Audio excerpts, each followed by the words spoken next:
first.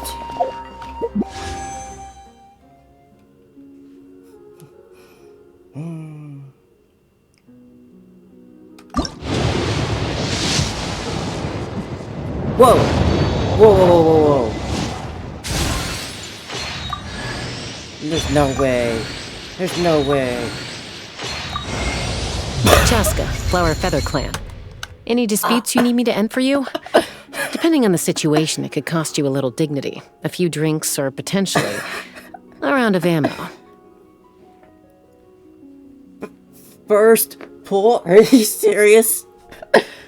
I was gonna skip the weapon, but with that luck, I'd be stupid not to try at least. Oh my god.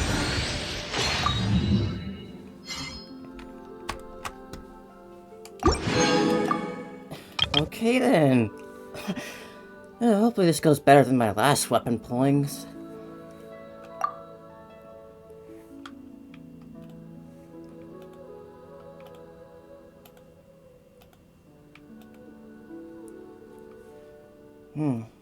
Seems like there's a bit there, but not a lot.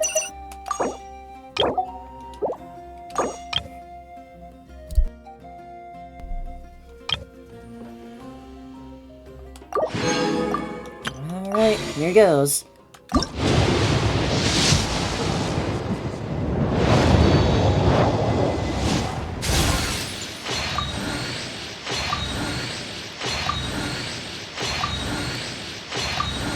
Hope it's not like last time where I end up drawing the other 5-star weapon twice before I get the one I want.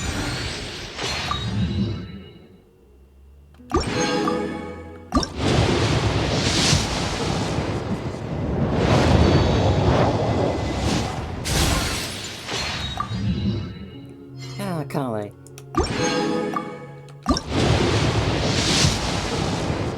Oh, okay, okay. Oh my god. Can it really be that easy? Can it really be that easy? It is! Wow. Oh my god. I was not expecting to get... I was expecting to just get Chaska, like maybe even have to spend my money to get her, but no, just both the weapon and her. So easy, just like that. Wow, just wow. I guess I'm done then. Just like that. Wow, just okay.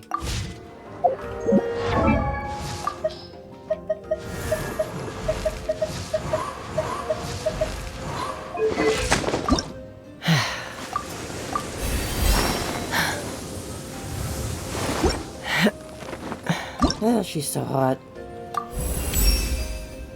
Huh. Oh, whoops.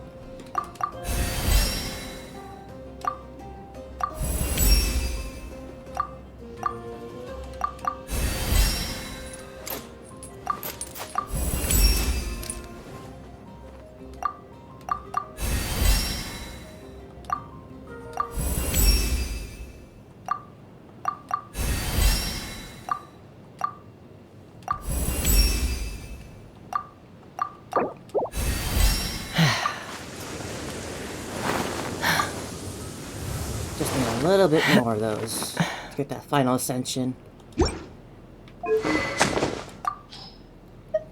Here I was having upgraded this fully to give to her, but now I don't.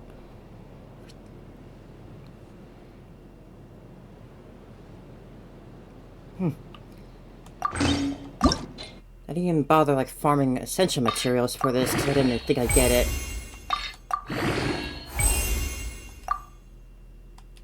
I just have all that extra to save for Mawika.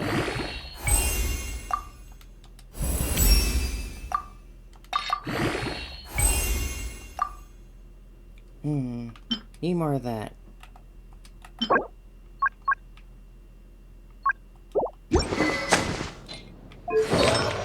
See now, what artifacts does she want? Let's look at those skills first.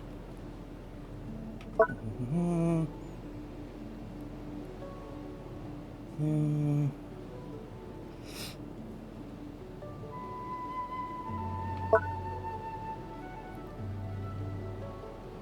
Does she want crits? Her weapon gives crit damage, so I guess I'll give her a crit rate.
How many pulls did I even take on the weapon bearer? That was like less than 5, I feel. Around that. I'm just still stunned by the amount of incredible luck that was.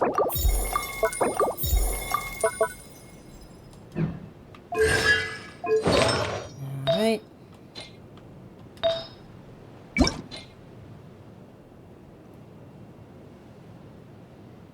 Yeah, definitely wants this one. Do I have a good animal damage bonus? No, I don't. In that case, it's time for me to use this thing for the first time ever.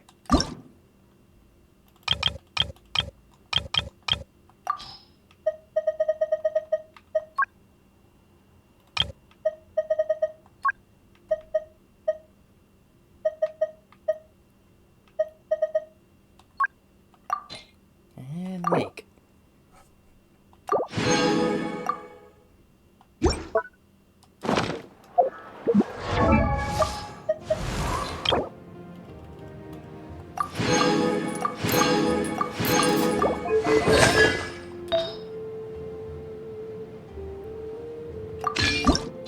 Alright, these be good. Ah. Come on. There we go.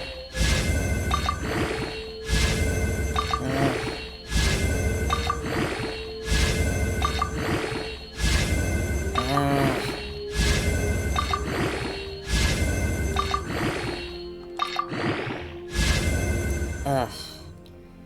Could have been a lot better, but oh well.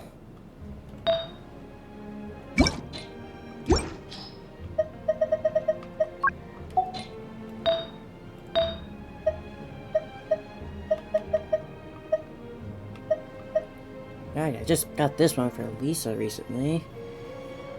Would be smart to give it to Chaska instead.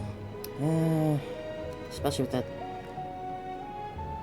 Sorry, Lisa. Get you something else nice.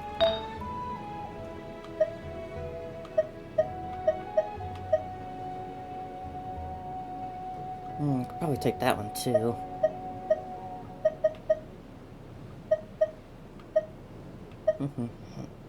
Oh, this one's good.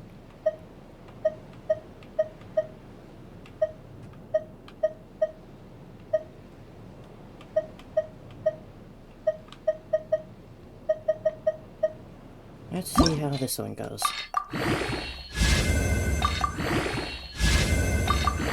Come on, crit rate. Attack percent is good. Won't complain. There we go.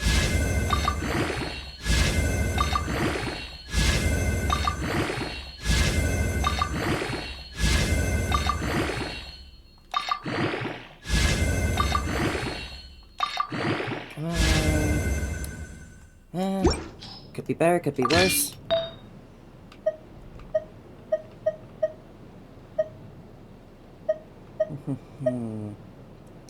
Ah, this one's definitely.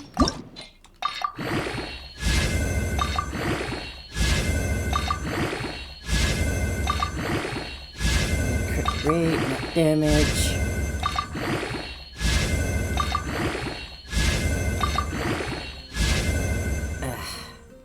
Not much there.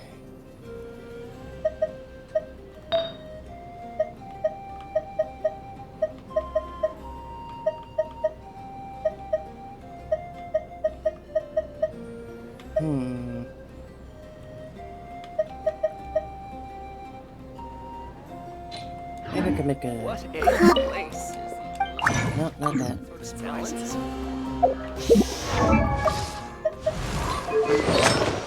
Well, I got the 4-piece bonus already, so I can just take that off. Let's see, just something good for crit rate. 7%. I like if I also had attack percent as the main buff.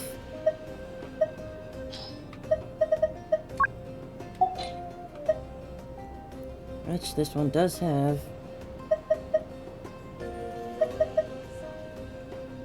I just don't think Mastery Recharge is what she needs.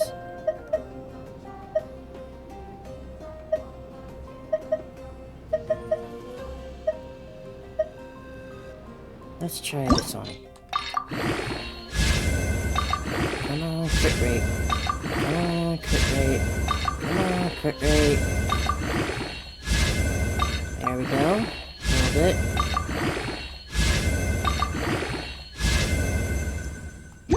More crit damage. And this one's better with 7.4. It's gonna be hard to beat.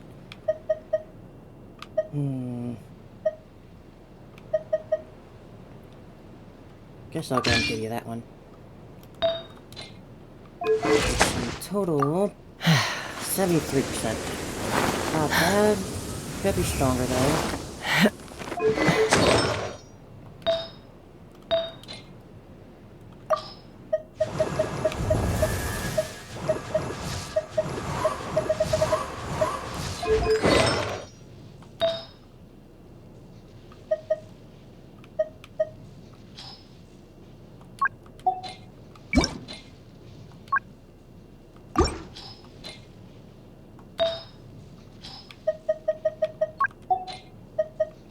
I have a spare one for her.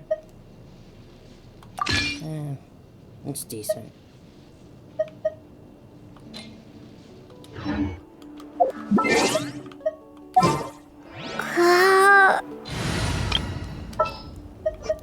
All right, whose wings need clipping?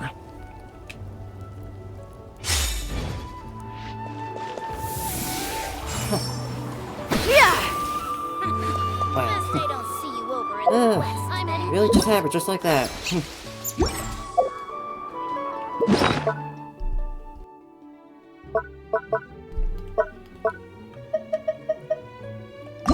Just need to upgrade this more. Which means I need to go up to those things. I can't buy them, can I? Ah, I can.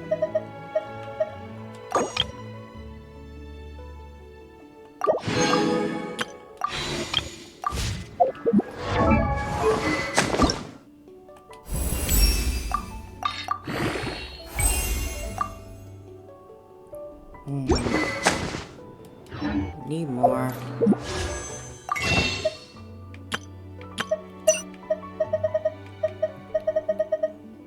Too bad there's no deconstructing parts.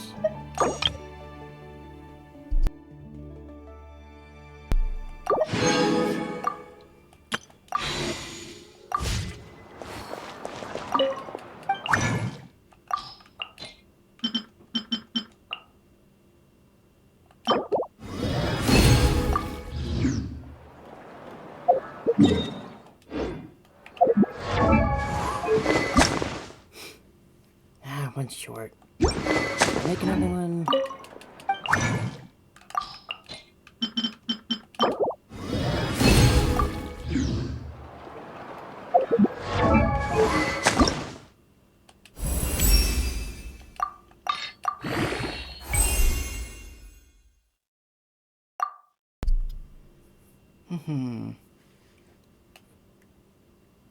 Just need a little bit more. Man, when those crits hit, they're gonna hurt.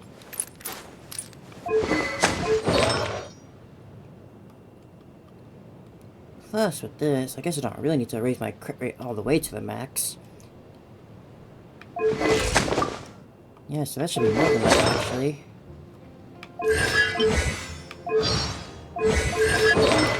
Alright then. I'm a little out of practice these days. Any conflicts around? I'm in the mood for some peacemaking. Let's test her out.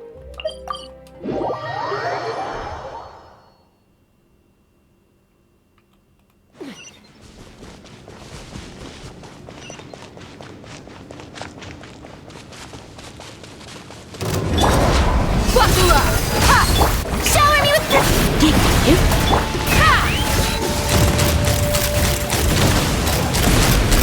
Locked on! Open fire! Bullseye! Locked on!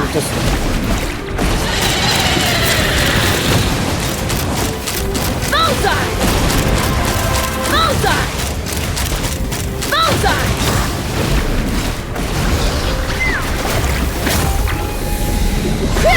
Bad time to run out. Let's get it on!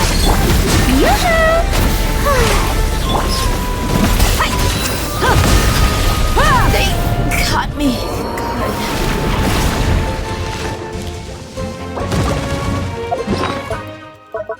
Don't really have a reliable healer on my side.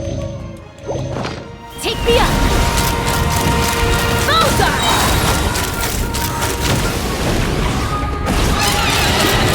Bullseye! Knock him down.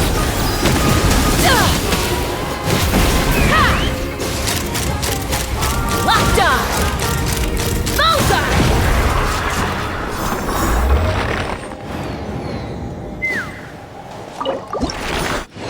Oh, that is dumb fun. That is just dumb fun. Flying around with a freaking gun.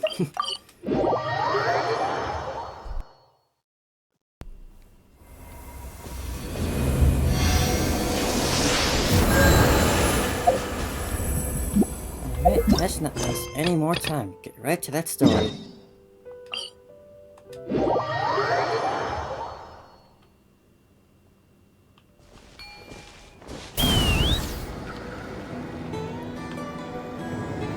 Flower Feather Clan.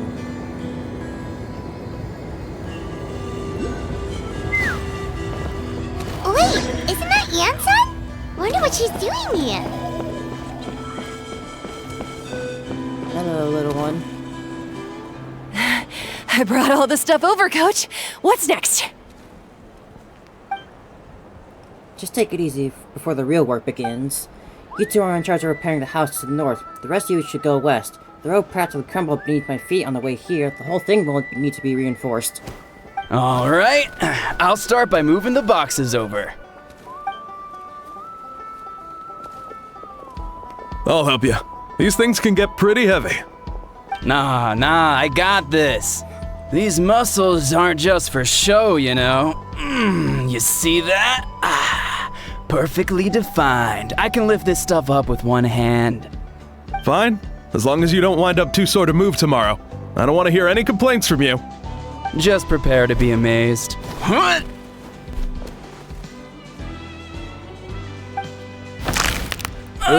My back! Lift with your legs, not back. Well, what doesn't kill you makes you stronger. Take him to get some rest and apply some meds.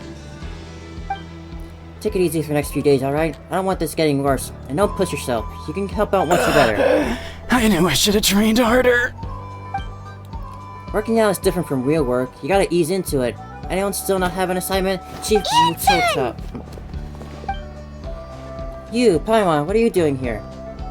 We were just about to ask you the same thing. We didn't expect to run into you in these parts. Well, my tribe is in pretty good shape, all things considered. We're already done with most of the repairs. I heard the Flower Feather clan was hit the worst though, so I decided to come help. On the way, I ran into a caravan of merchants from my tribe and brought them along. These are my students. Right, you're a sports coach. Huh, good memory. You a sports lover? No, I'm not. I can design a training plan for you. Looks like you're in pretty good shape already. Competitive fighting, extreme sports. You can take your pick. As for you, Paimon, we might need to start you off on a balanced meal plan. What? There's nothing wrong about Paimon's current meal plan. Like today, Paimon just had some blazed meat stew, fried shrimp bean balls, sour sauce kipper, and stuffed and mashed potatoes. That's practically nothing. That's bulking up. This case sounds worse than I imagined. I know just the thing. Kale juice. I'll make you some soon. Kale juice? Wait, isn't that your favorite drink, Trevor? If Eon-san's going to make some for free, Paimon would feel terrible if you won't get to try it. You little scamp. Anyway, that's enough idle talk for now. A little while earlier, the chief asked me to bring a few people to help with something. Are you two free? As you can see, due to unforeseen circumstances, I'm short a few people. Of course! We're also here to help. Let's go see the chief! Perfect, then follow me. All fires fuel flame.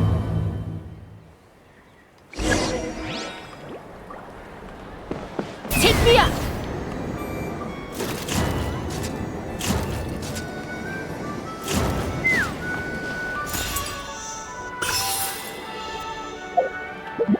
That's right. Wings. I still need to get those. In the meantime...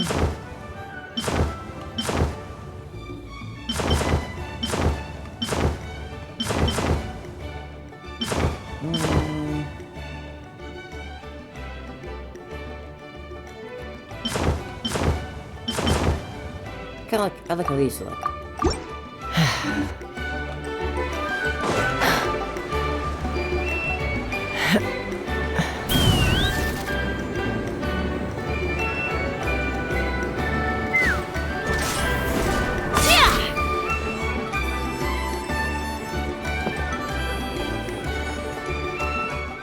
We made it, Chief. You're here, Eon-san. And you must be the traveler in Paimon. I've heard a lot about you. Nice hat. I'm sure we'll have a much better time now with your help. Let's get straight to the point. Are the people behind you warriors from your tribe? Did something bad happen to them? Cold. So cold. Duarte, are you there? I'm drowning, and there's something in the water! He's on the ground, but it almost looks like he's trying to swim. This is a little creepy. The abyss is coming. There are eyes in my hands, and hands in my stomach. And my stomach is full of teeth. It ate all of you. It's coming for me, too. This is not just PTSD. We haven't been eaten. We're right here.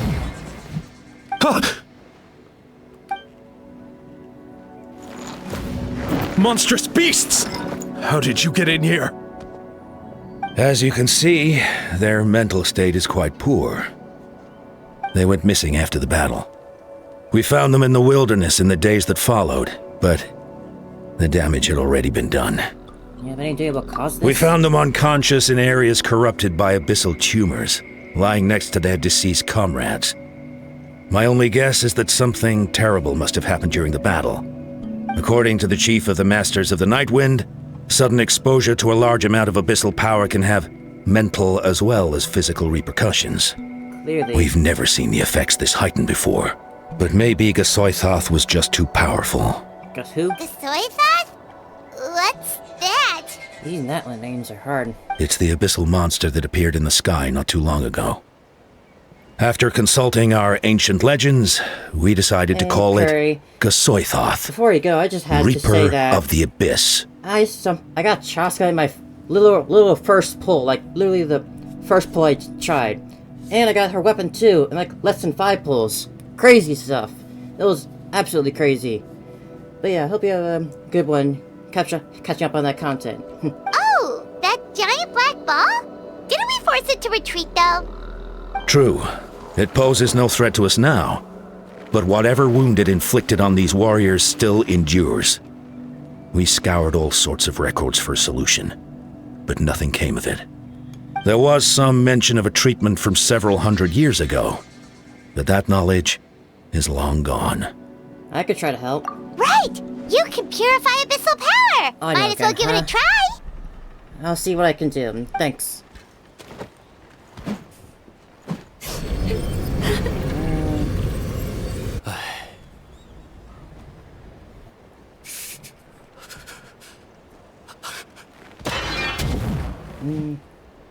It didn't work? Let's see.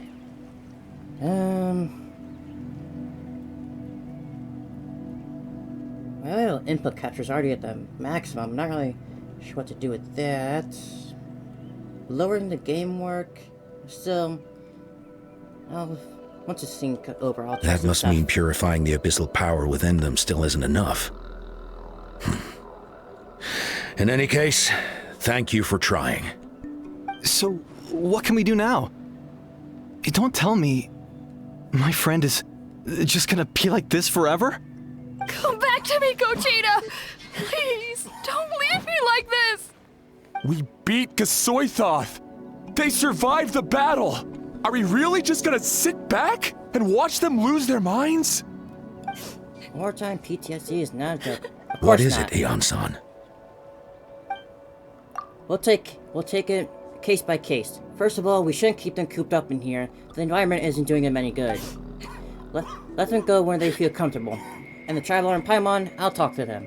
But, Are you sure about this? I know you're worried, but we don't have any other solution, right? Maybe it works, maybe it doesn't, but we don't know until we try. Well, don't just stay there, let them go. Send someone to follow them, but don't stick too close. We just need to keep tabs on them. When Ison's come on, the crowd disperses. Alright, it's up to us now. Let's talk to them one by one. This is a bad situation, but I know the warriors will find a way to pull through. After all, we've overcome so many challenges already. What's one more?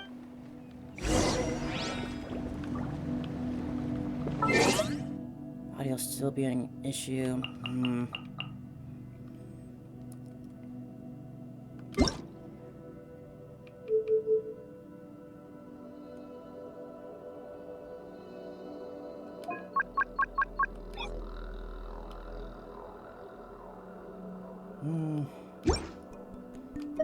I wish I could just figure this out already.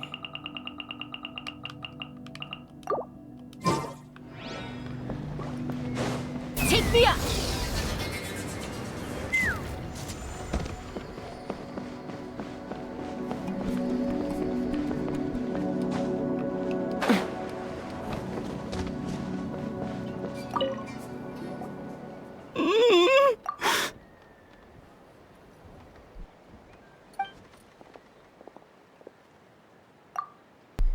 Found him. Hello, can you hear me? So dark. So cold. I want to go home. Okay, just wait a little longer and we'll take you home. The caravan from my tribe should have brought more firewood. I think starting a bonfire might help. When it's dark, damp and cold, what's better than a fire? Maybe the light and warmth will change what he sees. Wait here while I grab some firewood.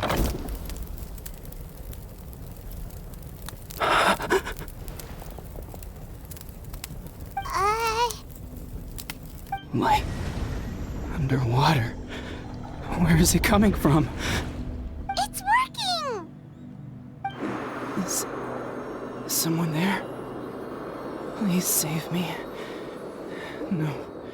No, wait. You have to leave this place. The water's too deep. You won't make it. It's okay, we brought some friends from people of the springs. They're great swimmers. We're here to save you. No. Please.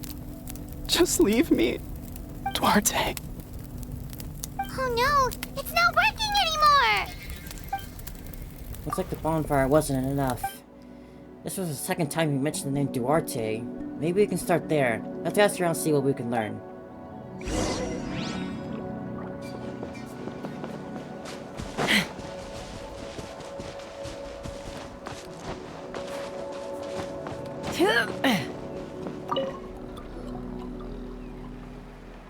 My friend. Is he any better? We're working on it, but I wanted to ask, does the name Duarte ring any bells for you? Duarte? Oh yeah, I remember. Duarte was the name of Otoko's Surian companion. Otoko almost drowned as a child, and Duarte was the one who saved him. He dove deep into the water and used all his strength to carry Otoko back to the surface. It was pretty touch and go, but both of them made it in the end. That means we just need to bring Duarte here and... Well, you see, Duarte died 4 years ago during an Abyss invasion. He was helping evacuate injured warriors from the front lines, but fell to an ambush. Maybe we don't need the real Duarte? What did he look like? He was a bit on the smaller side, but other than that, he was just your average Kukasaur. Well, hold on. What are you planning? We just need to impersonate him. Based on the look in your face, I'm guessing you already have a plan? Alright, let's get to work. Oh, and thank you for the information. We'll do whatever we can to help your friend. No problem. Thank you for looking out for him.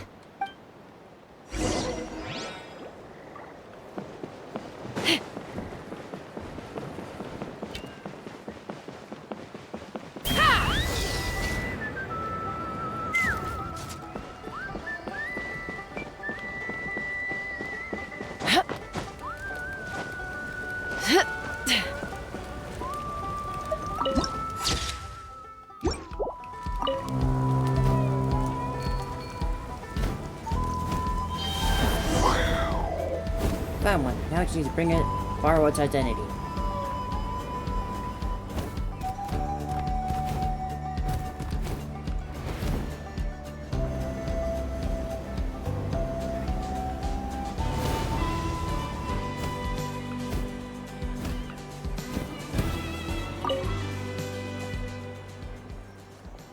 We're back! How are you feeling? Duarte?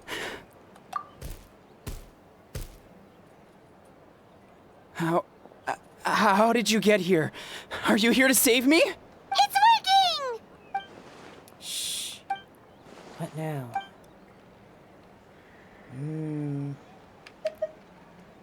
Hush.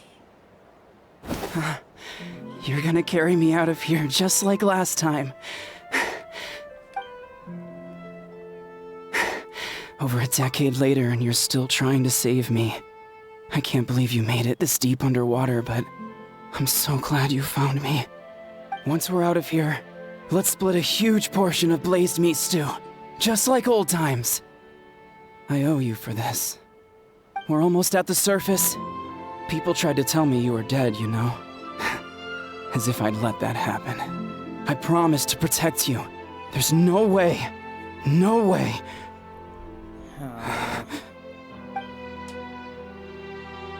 No. Wait.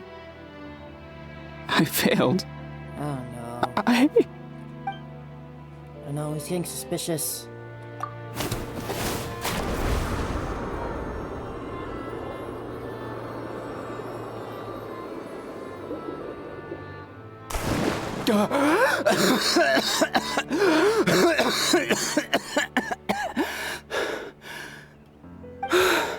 Duarte?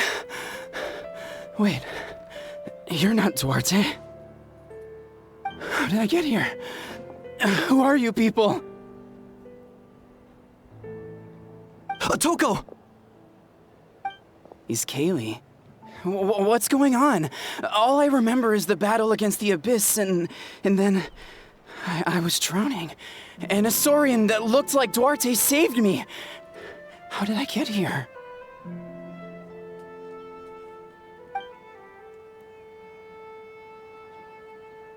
You went through all that for me? While all I did was cause trouble for everyone? I'm so sorry. None of it's your fault. Maybe it's not my place to say this, but go easy on yourself. You deserve to move past what happened here, and what happened to Duarte. Thank you. I appreciate that. Go and get some rest. Kali, we'll leave him to you.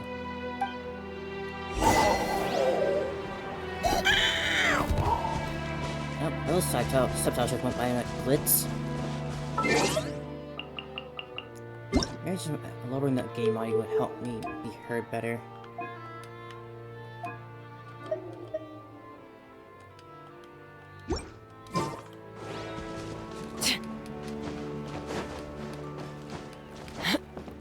one good deed, that'll help the others.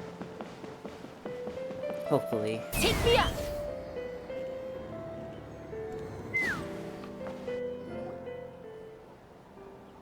It's coming for me. It's gonna eat me. It's okay, there's nothing to fear. Gostoyoth has lost. Nothing can hurt you anymore. It's no use. It'll just come back. Nothing can stop it. Nothing can stop the abyss. It will devour everyone. One day, we'll all be reunited in the pit of its stomach. Maybe it's just Paimon, but she seems to be in even worse shape than Otoko. You don't She say. can talk to us, but nothing she says makes any sense. She also seems really afraid. Afraid is right. I wonder what triggered it. The battle against the Abyss? Or maybe like a Toka with some deep-rooted fear, and the Abyss just made it worse. Alright, just like before, let's go see what we can learn from the past. Ion-san, I heard you cured Otoko? I'm so relieved. Is there anything I can do to help? If you need extra hands, I can... Chief Mutota, perfect timing. I was just looking for you. I wanted to ask some questions. I think you're onto something. The mental distress does seem to be connected to pre-existing fears and anxieties. Kochita doesn't like it when people talk about her past. But the situation is urgent. So, I guess I'll be the bad guy. Ion-san, do you believe there are people in this world destined for battle? Yes, I get the feeling that sometimes when I'm instructing a particularly gifted student, it's something like, wow, you were born to play this sport. Then, what about people destined to be unfit for battle? What do you mean? When Kochita was little, her parents died fighting the Abyss. She was only 11 or 12 at the time, and her brother, even younger still. The two saw their parents collapse in a pool of blood as flames roared and spread all around them. Shit. Kochita trained hard to become a warrior, but still found fighting Abyss monsters too difficult to handle. She and her brother were left with severe trauma after the incident. Pain and fear that they could not get over no matter what. But isn't Kochita one of the warriors who fought the Abyss? Didn't you find her unconscious out on the field? Yes, we did. You see, something changed within her several years ago when the Abyss attacked our tribe and broke into her home. By the time the guards rushed to the scene, they found her standing there, weapon outstretched, hands trembling. Her brother huddling behind her for safety, and the Abyss monster dead at her feet. She didn't even look at it, and just kept repeating the same thing over and over. You're the only family I have left. I won't let anything happen to you. She's a good She became sister, a at least. completely different person after that. She earned a reputation as a very capable warrior and fought countless battles against the Abyss. We all thought she overcame the trauma, and we were so happy for her. But now it seems like even if she buried it deep within herself, the fear still never left her. Maybe fighting the Abyss was her way of making sure she wouldn't lose anyone else. Maybe the thought of experiencing the pain scared her more than the Abyss. On the outside, her choice to fight made her seem strong, but she never forgot the trauma of that night. The Abyss just brought it back to the surface. How can we help her? This one is tricky. If we can find the right opportunity, then... Quali?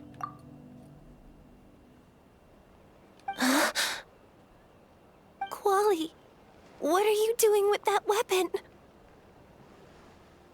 Show me the monster that hurt you! I'll make it pay! I'm going to protect you this time! Calm down, Quali. That monster is already... I can do it! I don't care what it takes! I just want her to get better. She's the only family I have left. Family? Come on, Chief Mutota, just like Koichi is responding to his words. If Quali goes to battle, the Abyss will devour him. I can't let that happen. I have to do something. But it's useless. No one can beat the Abyss. It's a death sentence. Just like what happened to Mom and Dad. The Abyss isn't indestructible. You've defeated countless monsters already. But I'm no warrior. I'm just a coward. Still, I have to protect Quali. What should I do? Gogeta. I think you need to fight it one more time. Fight it? One more time? Good idea, Traveler. Her fear of the Abyss runs deep, but she still has the will to fight. She just needs to defeat an Abyss monster by herself, but we can prove that the Abyss isn't indestructible, just like you said. I think it's worth a try. Plus, with us around, we can make sure she won't get hurt. All that also means fighting an Abyss monster. Try checking the mountains to the north. A few fled in that direction after the battle. I dispatched a team to clear them out, so most of them should be gone. But there might still be a few stragglers. Great, then let's head out right now. Gogeta, think you can make it? There's no turning back. I have to face it, even if it will devour me whole. I'm coming too! I'm not letting my sister face this alone! Not anymore! Alright, then stick close. Let's go.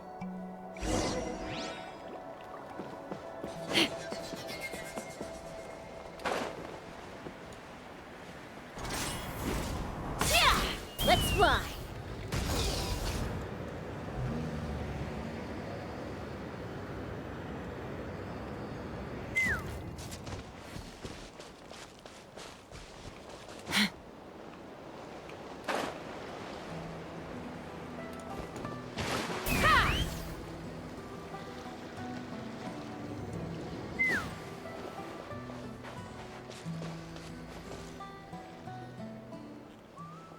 Found him. Let's get started.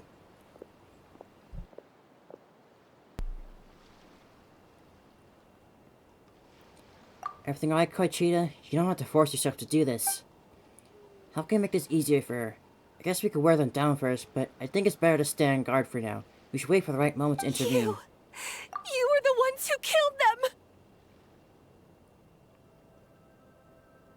As a kid, I thought my parents were invincible. They were always so strong and gentle.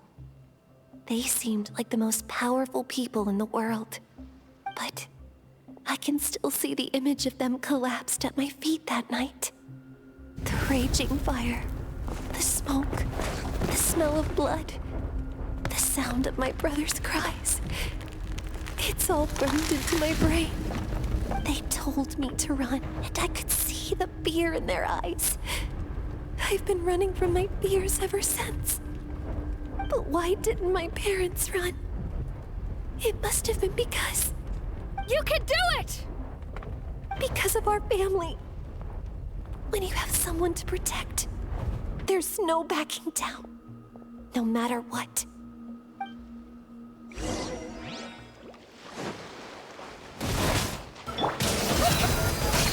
Stay away from my brother! Let's fly! Open fire! Bullseye! I can do this. I have to do this.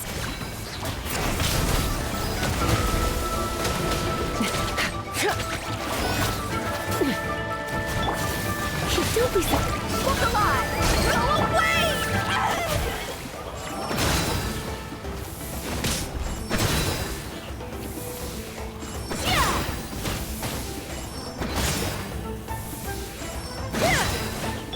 Strike a pop!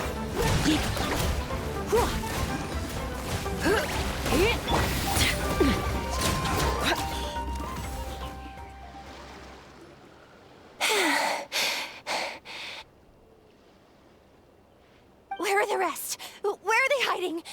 You beat them. That last strike was absolute perfection. You pulverized them in a single hit. That's impossible. They were gigantic beasts crawling with eyes, ready to devour everything in sight. No. Wait. What am I saying? Abyss monsters are not actually that scary. I've defeated them before. I know I have. She's back Kuchita! What just happened?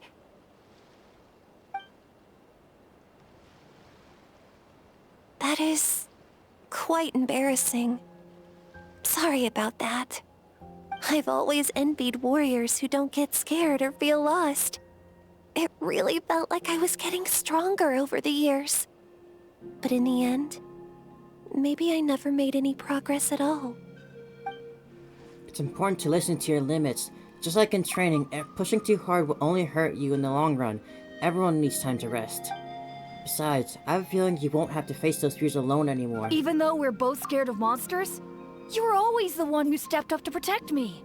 But not anymore. I'm going to get stronger.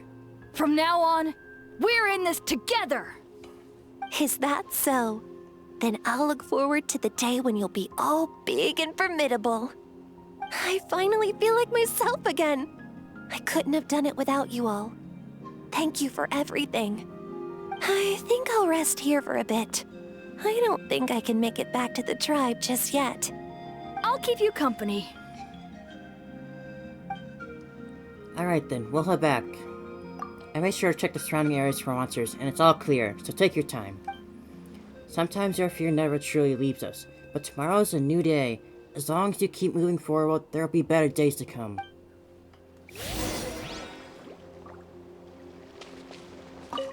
I'll fight by your side until every last monster is gone. That's very brave of you.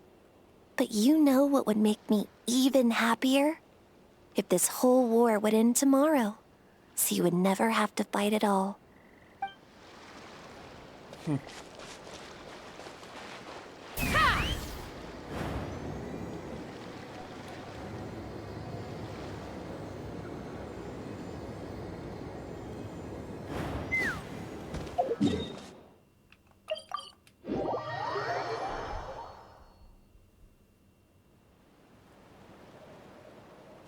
Atoko's all better. Did you hear?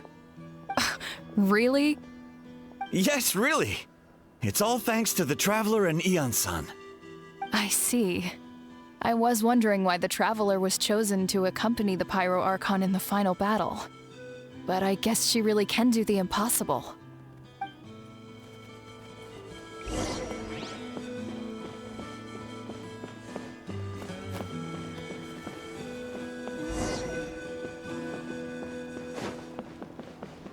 Making progress. So all but those rumors about the Traveler really are true.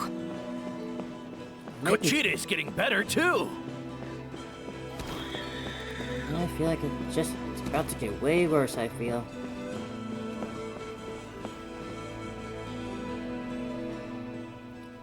That's 2 people down. You're an amazing problem solver, Traveler. Probably a well-honed skill for your travels, right? You really know how to give people hope. Ever since you came to Natlan, I've been feeling a lot better about our chances of winning this war. You helped a lot too. Yeah. Honestly, Paimon was at a complete loss when she saw so many sick people on the hot air balloon platform. We only found a solution this time because you kept your cool and took control of the situation. You deserve most of the credit. Well, who might have turned out such a nice compliment. Most people say the first step is the hardest, but it's not actually all that hard. Exaggerating the difficulty in your own head is where the fear comes in.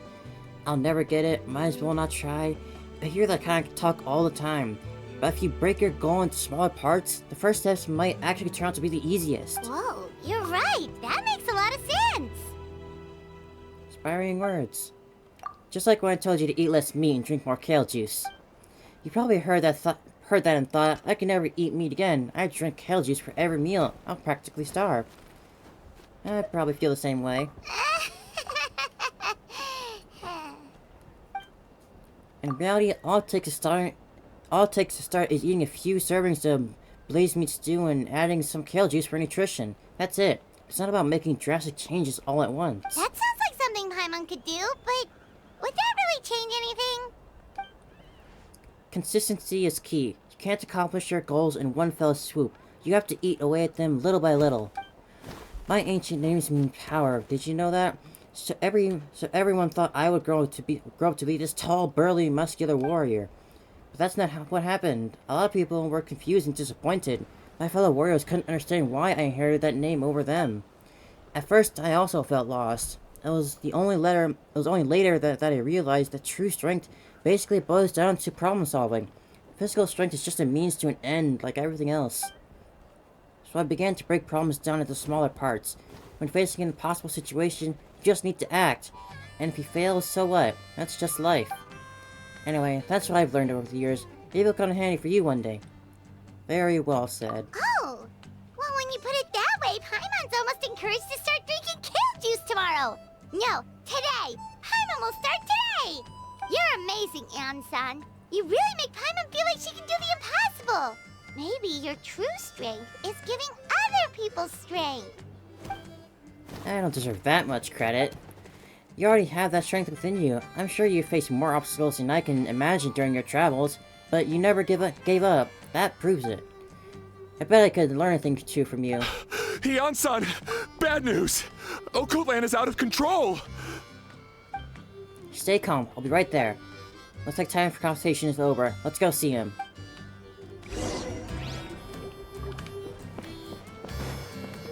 Let's fly.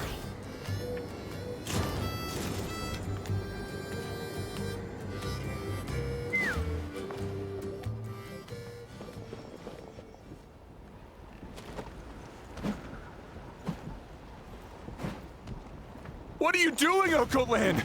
Wake up! Don't you recognize us, my boy?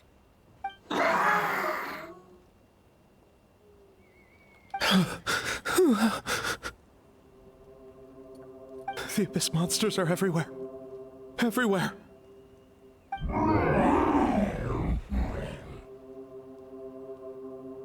They've taken over the tribe. No corner is safe. Did we lose the battle? No. It's pointless to think about that now. A warrior only has one job. Fight until the very end. Careful! He's not himself! Okotlan! Get back. I don't think he can hear us right now. We need to get him under control. Let's go. Buckle up. Shower me with the... So, he thinks we're Abyss monsters? Hey, it's okay! We're not the bad guys! Come on! Wretched Abyss! Get out of my tribe! Mom, Dad, are gone. This is my final battle!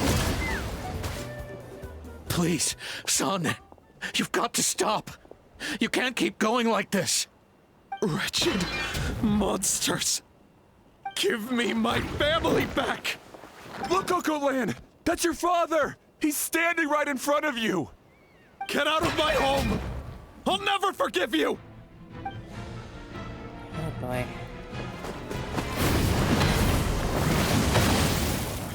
Watch out!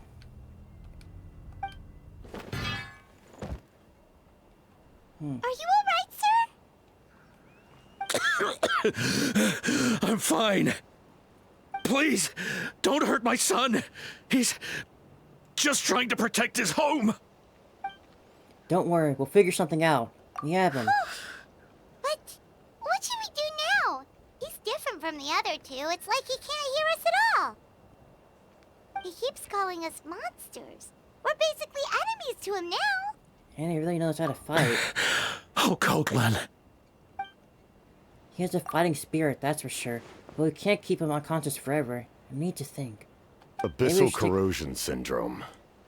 Maybe we should take the hammer away from him? 500 years later, and it's Capitano. resurfaced again. Huh?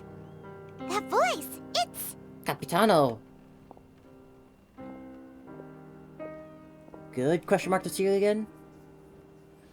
So you've seen this illness before? Direct contact with high concentrations of abyssal power causes irreversible mental trauma in most people. The exact presentation will vary according to trauma level. Some will suffer from superficial hallucinations and maintain the capacity to perceive the outside world. In such cases, verbal and physical interaction can be used to break through the hallucination. However, there are also those who are so far gone, entrenched in hallucinations so deep, that medical intervention is the only option. That's why we developed the Drought of Lucidity. The draft of lucidity? It's a kind of medicine that can dispel the psychological impact of the abyss. The treatment comes with severe side effects, including chronic migraines for the rest of the patient's life. So, it's reserved for the worst cases. This man is a devoted warrior, one not easily swayed from battle. That is precisely why it's so difficult to pull him out of this hallucination. If you trust me to be true to my word, give him this. Wretched monsters! Setting up an ambush! Give me your worst. It's either your end or mine! Hurry! He's awake! Please, give him the draft. My son thinks he's alone in this world. In his mind, all his family and comrades are gone, and only enemies remain. There's nothing more painful for a warrior than losing everything you fought so hard to protect.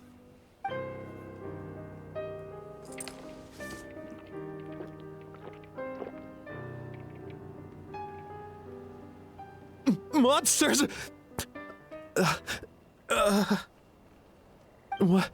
What's going on? Dad? What are you doing here? My head hurts. I just had the strangest dream. I dreamt the Abyss took over the tribe. It's all right, my boy. It was just a nightmare. Let's go home. You need a good night's sleep. But first, I want to thank you for saving my son. May I ask your name? Just Capitano is fine. I owe you more than words can say, Mr. Capitano. My name is Mune. You're welcome in my home anytime. Time to go, son. Can you stand?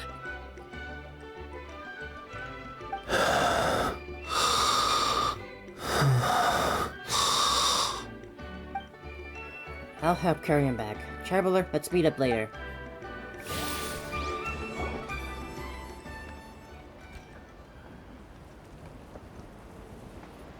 Thank goodness everything turned out all right. Thank you. You really helped us. Think nothing of it. I agreed to offer you my aid, so this is merely a part of that duty. Besides, I care deeply about this land.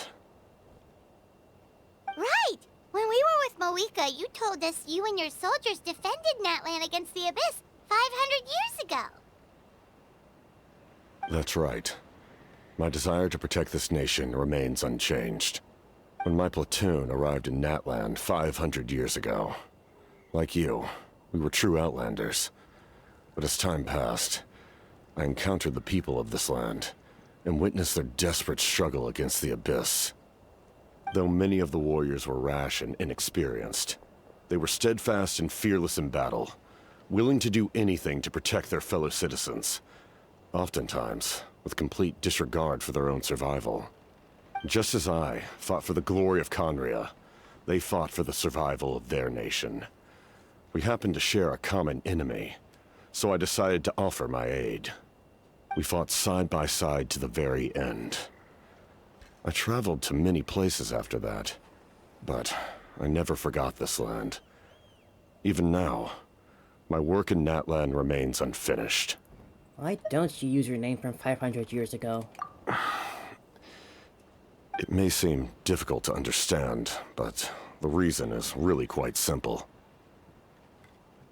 That name carries with it the glory of my homeland and the honor of Natlan. Yet, I failed to bring my soldiers home. And I failed to help Natlan defeat the Abyss. But that's not your fault. The Abyss is way stronger than any of us imagined. You need not comfort me. I am no longer who I once was. Let the events of the past continue to collect dust in the annals of history. I will continue to help Natlan in my own way. Like, with the draft of lucidity? Who knew you could make medicine? Were you a doctor before? You don't mean that, Doctor, do you? The drought was Guthred's invention. He was a respected military doctor, as well as my trusted second-in-command. We faced a similar situation to what you witnessed today. The endless battles against the Abyss triggered delusions among the soldiers, to the point where some attempted to kill each other. In order to develop a treatment as fast as possible, Guthred used himself as a test subject. He passed away shortly after the drought was complete. That's who he was. Unrelenting in his pursuits. No matter the cost, no matter the sacrifice. In the end, he even gave himself up for a chance of success. I'm sure he would be pleased his creation aids people, even now. The Abyss has wrought enough suffering on this land. I sincerely hope this war will end soon. No matter the cost, no matter the sacrifice, huh? Sounds familiar. Stop worrying about other people's survival, about their losses and sacrifices. You just need to win. That must be why I've returned. For this moment. Please finish what you set out to do, Commander. Still the press Auroron. It was Guthred, wasn't it? I didn't pull Auroron. You're more perceptive than I imagined. However, some things are better kept secret for now. We may be working together, but our goals are not entirely aligned. Yeah. What's with the secrets all of a sudden? I'm starting to think we should be more careful around you.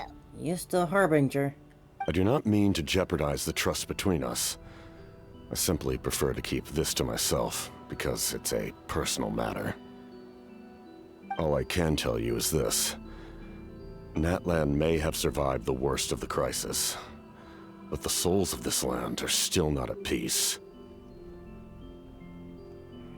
And that is why my work is not yet done.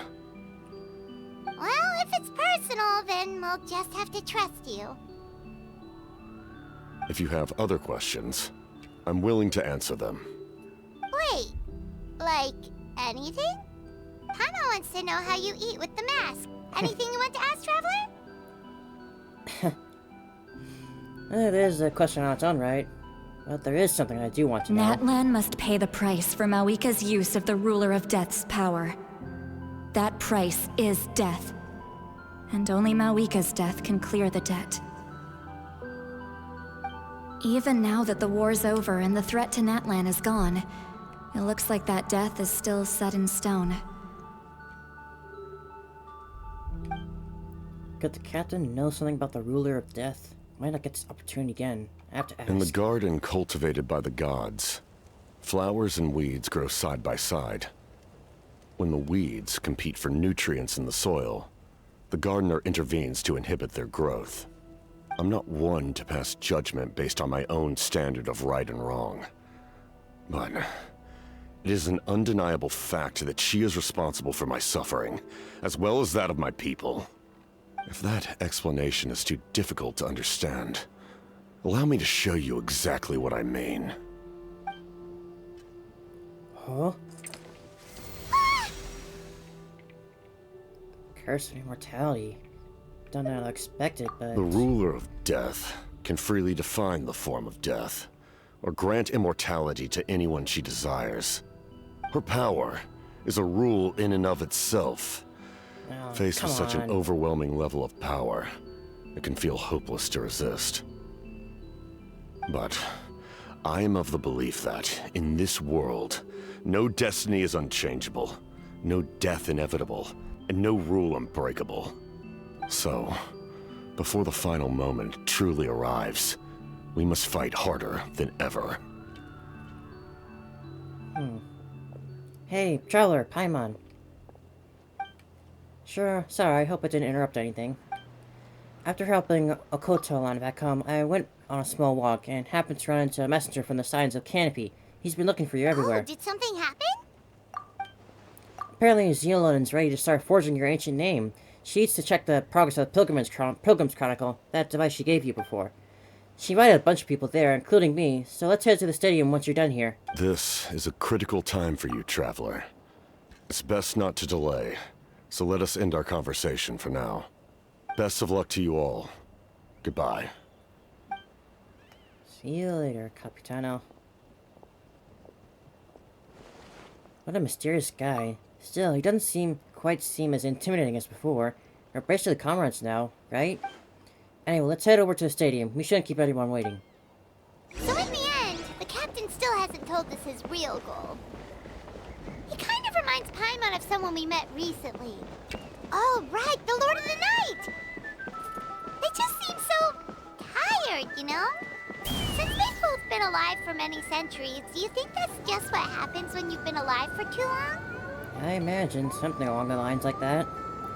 Immortality is not something anyone should want. But why go through the trouble of showing the character of Capitano's face but not the player? Like, come on, game. Take me up! Honestly, what I'm imagining is just like some sort of horribly zombified face that continues to age, just... Well, he's been around for 500 years, so honestly, his face should just be that of a skeleton, probably. That's at least my assumption of what he actually looks like.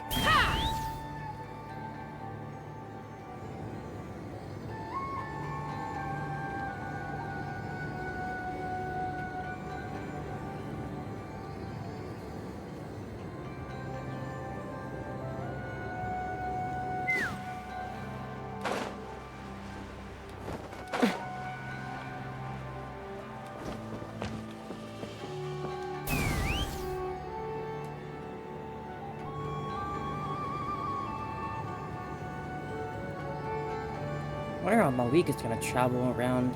Splasher shows around on a motorcycle. Maybe she'll just be super fast on the ground. I doubt she'll fly, but definitely looking forward to it.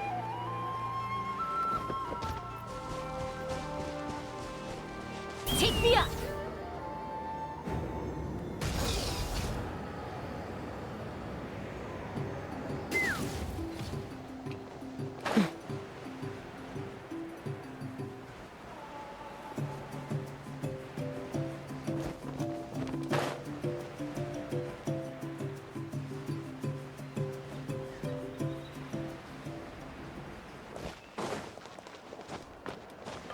Let's fly!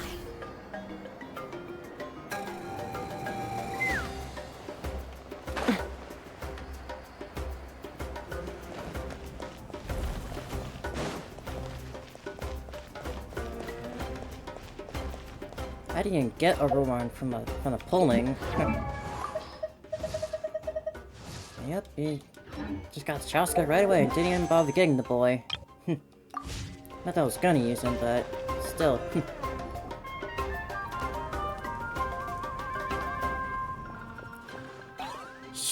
Sure took your sweet time. Wretched scoundrels, how dare you keep the almighty dragon Kahul Aha waiting? Kneel before us and apologize or we'll...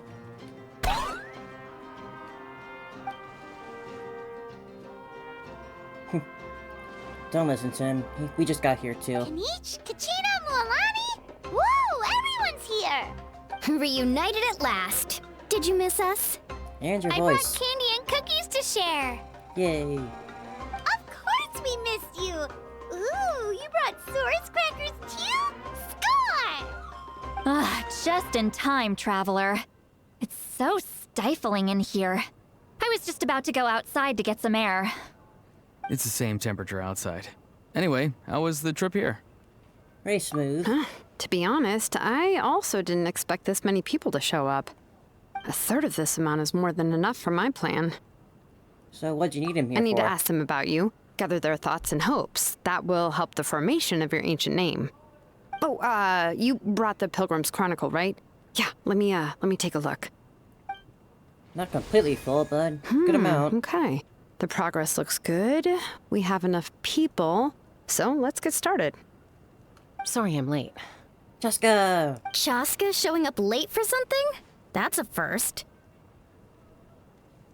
I had to follow a group of monsters further than expected. When I got back, I heard about what you did for my tribe. Thank you. Our traveler deserves more than most of the credit. Plus, if it weren't for your help during the battle, the collective plenty would have suffered a lot more. We had the manpower to spare, so it's only right we return the favor. We're just doing our part. Okay, let's save the pleasantries for later. Everyone's here, so let's get started. Here we go. All right, let me remind everyone what's going to happen. I need each of you to stand before the Pilgrim's Chronicle and share your stories about the Traveler. Your words will be recorded and become a part of the Traveler's ancient name. Any, questions? Nope. All right, then, to start things off... Hold on. Remember what we discussed? Oh, right, I almost forgot.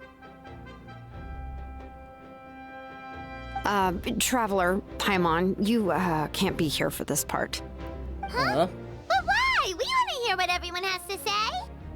I need people's true thoughts and feelings. It's best if the subject in question isn't involved. It's much more difficult to express those feelings to someone's face. People get shy in those situations. It's just how it is. Okay. You're right. Just like when Paimon doesn't have enough lore to pay for her meal, but she's too embarrassed to tell the Traveler, so she has to make up some excuse. I don't think that's the same, Paimon. So basically, you want us to leave the Pilgrim's Chronicle here and wait nearby? Oh, don't worry. This shouldn't take long. Everything Shilonen said made sense, but did you see St. Lolly's reaction back there? She was definitely the one who decided we should leave. But staying out here is just making Paimon even more curious about what everyone's gonna say. Anyway, you're gonna have an ancient name soon. Ooh, that's so exciting! Feels like we've been in Natland for quite a while already, doesn't it? We've been traveling together for even longer. You're right! If only Paimon could say a few things about you in there. Well, looks like you're about to have that chance. Well? Shilonen, is everything all set? Almost. We're just missing one last thing. You've been by the Traveler's side the longest, Paimon. We need to hear what you have to say. But Paimon's not from Natland. Oh, it doesn't matter. As a Traveler's companion, your contributions are extremely important. You're the perfect person to finish the story. Huh. Sorry, Traveler. I just need to borrow Paimon for a second. It should be quick.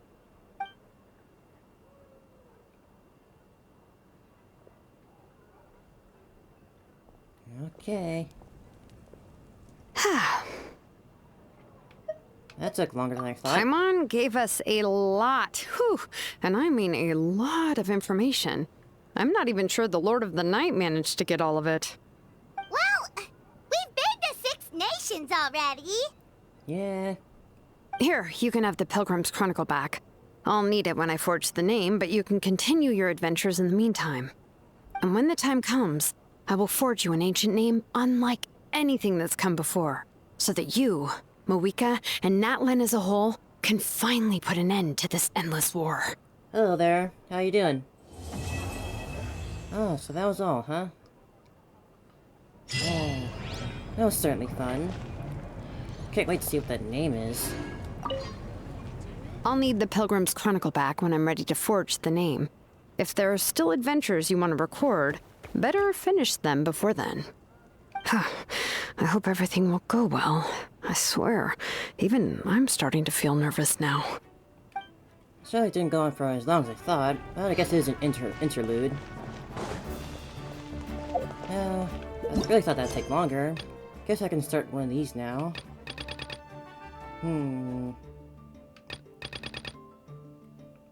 Which one? Which one?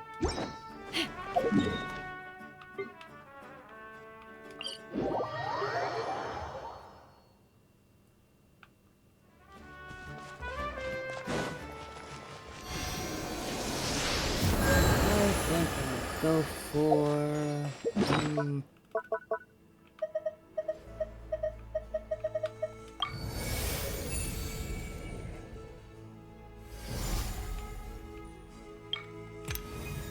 The hand of Uezemo, filled with strength and power, is extended to all who are lonely and sorrowful.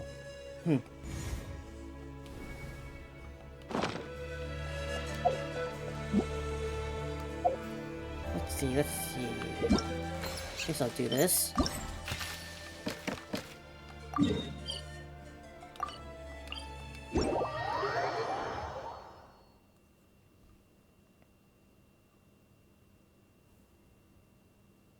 Oh, Mondstadt. So nostalgic.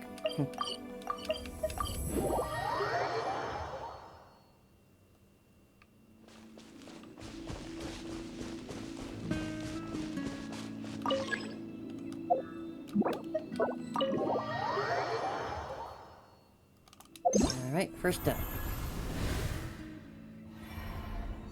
Somewhere high up. Let's see. Up there.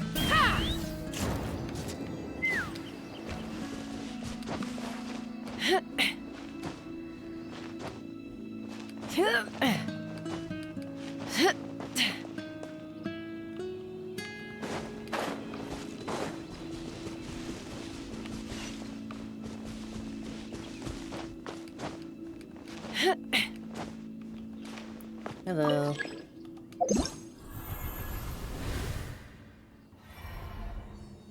And right down beside it.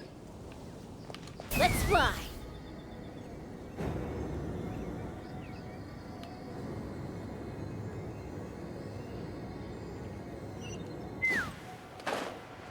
Hello, bird.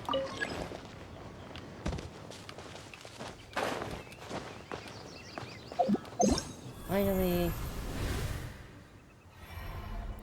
down by the river shore. Take me up. Wonder who the note will be from this time.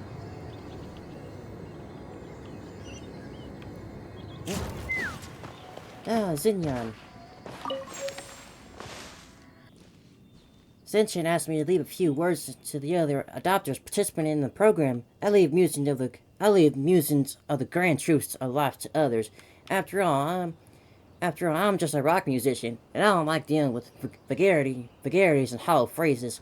I love the outdoors and participating in singing out I'd there have with lost animals myself that long may not ago understand rock and if I roll. allowed myself to be led by the whispers of the Oscar. abyss. Surviving is tough, but taming the beast within is tougher. They may not understand rock and roll, but they understand freedom better than some people. Share the time you spend with them. It's a gift from us, from nature.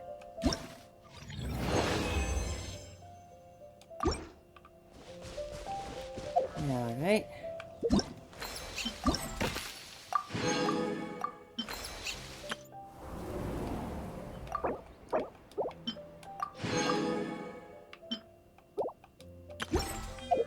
Guess I'll go and do the tribe stuff.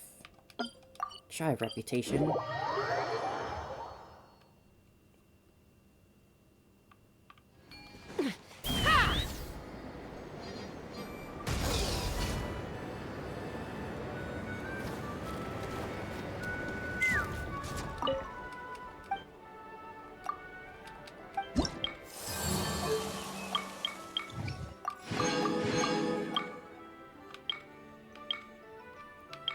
Still gotta get up. I guess I'll do this quest then.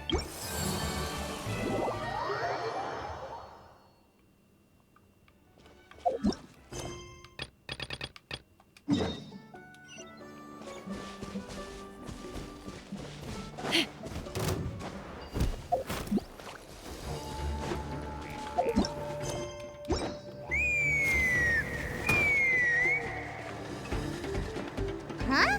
What's that sound? Seems like it's coming from that bridge. Look alive! Hi!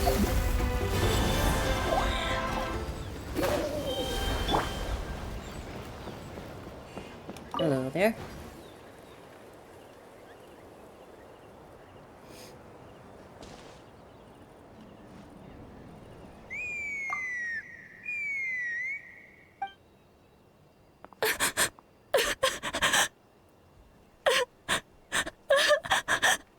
Oh no! Why is she crying? Should we go check on her? You know, just in case she's thinking of doing something stupid. I'd leave her be. Oh, hi. The warriors of the Flower Feather Clan are a proud bunch who never show their vulnerability in public, even if they've gone wingless. Oh, Chaska? Good to see you. Good to see you again, Traveler and Paimon. Before we carry on, Let's get a little further away before Koyer notices us. She's so pretty. So, that girl on the bridge, Koyer, you said? Should she really be on her own right now? With the mental state she's in, it just seems risky. Don't worry. That's exactly why I'm here. Elder Alpa sent me to keep an eye on her. If she does attempt the unthinkable, I'll swoop in and catch her. I doubt it'll come to that, though. She's a fighter. A warrior, in fact. One who aimed for the sky. However despondent she might feel now, I'm confident she'll get through it. What do you mean, aim for the sky? Well, in the Flower Feather Clan, there's an elite flying squad made up of Kukasaur riders. But it's an extremely selective squad. To become a rider, you need to undergo a trial where you not only demonstrate mastery of the relevant skills, but also win the approval of the Kukasaurs. Very few candidates make it through the process. Koyer has spent years training for her most recent attempt, but unfortunately she didn't pass. So it's not hard to see why she's so upset. And when you mentioned going wingless, what does that mean? Sometimes, after multiple failed attempts to pass the flying test and win the Kukasaur's approval, people get so disheartened that they give up on their dream to soar the skies. They resolve to quit trying for good. We call those people the wingless. Do they get expelled from the tribe? What? No, of course not. They're still prized warriors. We have a saying.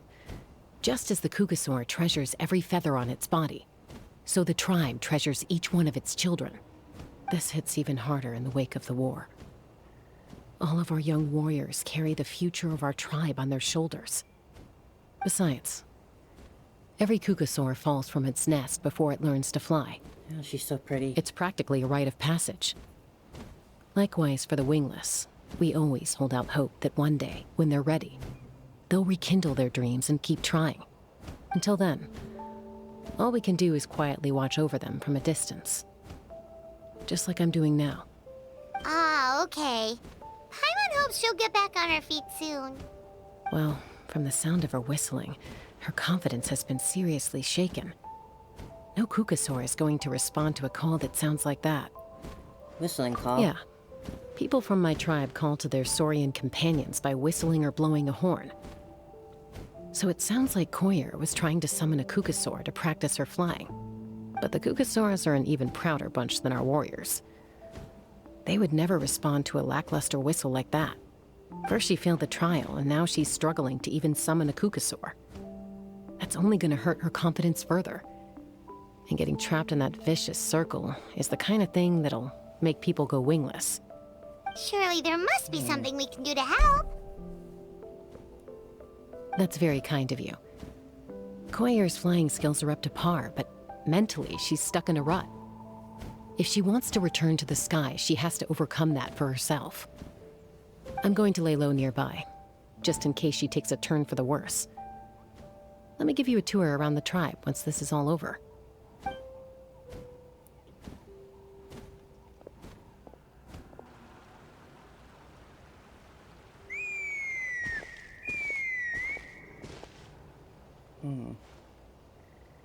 Koyer still isn't giving up. Even though Chaska said that she has to do this by herself, Paimon can't help feeling like maybe we can nudge her in the right direction. What if we could get a Kukasaur to fly up to her? That might give her the confidence boost she needs. Actually, that sounds like a plan. The wingless one of towns.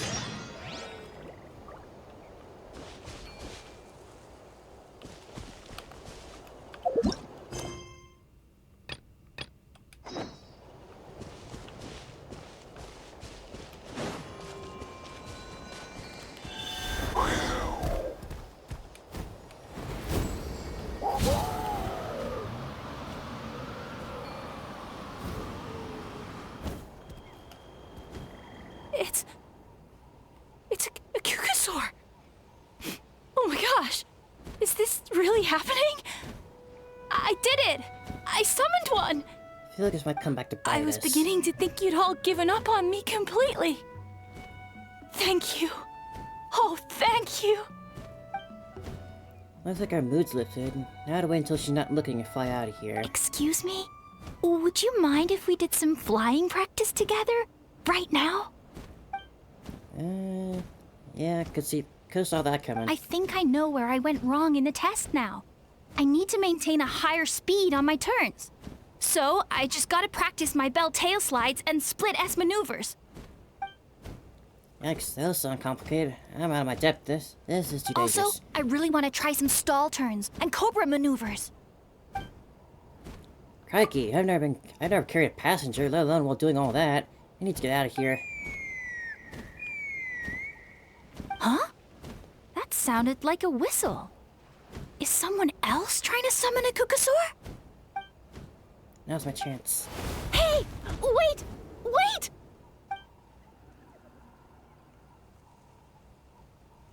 Do you think Koyer's feeling better now? Let's go back to that bridge and check. I feel like it might have been the opposite.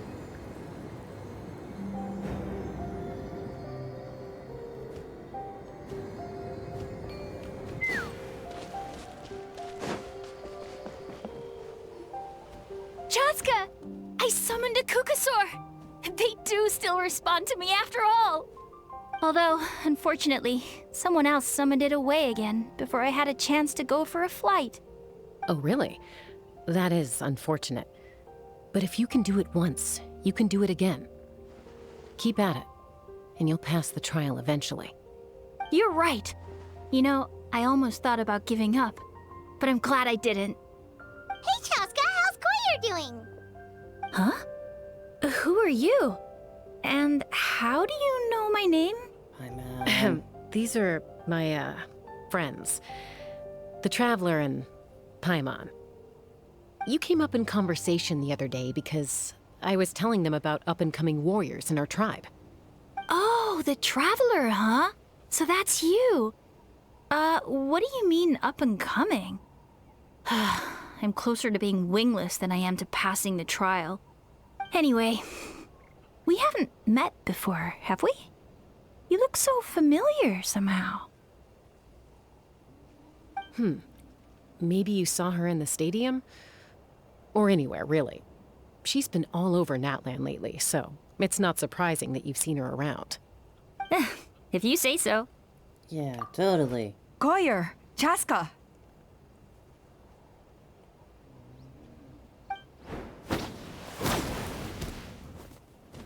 Here you are. I've been looking everywhere for you two. Oh, Elder Alpa! What's the matter? I thought I should tell you myself. We're going to redo the flying trials. Redo them? How come? This is so unexpected. And I can't believe you came out here just to tell us that in person. It's embarrassing to admit, but due to time constraints, we didn't do a proper inspection of the arena before the last round of trials began. Then we started to notice many candidates performing worse than expected. So we redid the inspection afterwards and found a number of issues which likely impacted candidate performance. This was entirely our mistake, and I apologize unreservedly. I know it doesn't make up for it, but I thought bringing you this message in person was the least I could do. Oh, okay. Chaska, these people you're with, are they the Traveler and Paimon? Indeed. Huh? You've heard of us? I have indeed.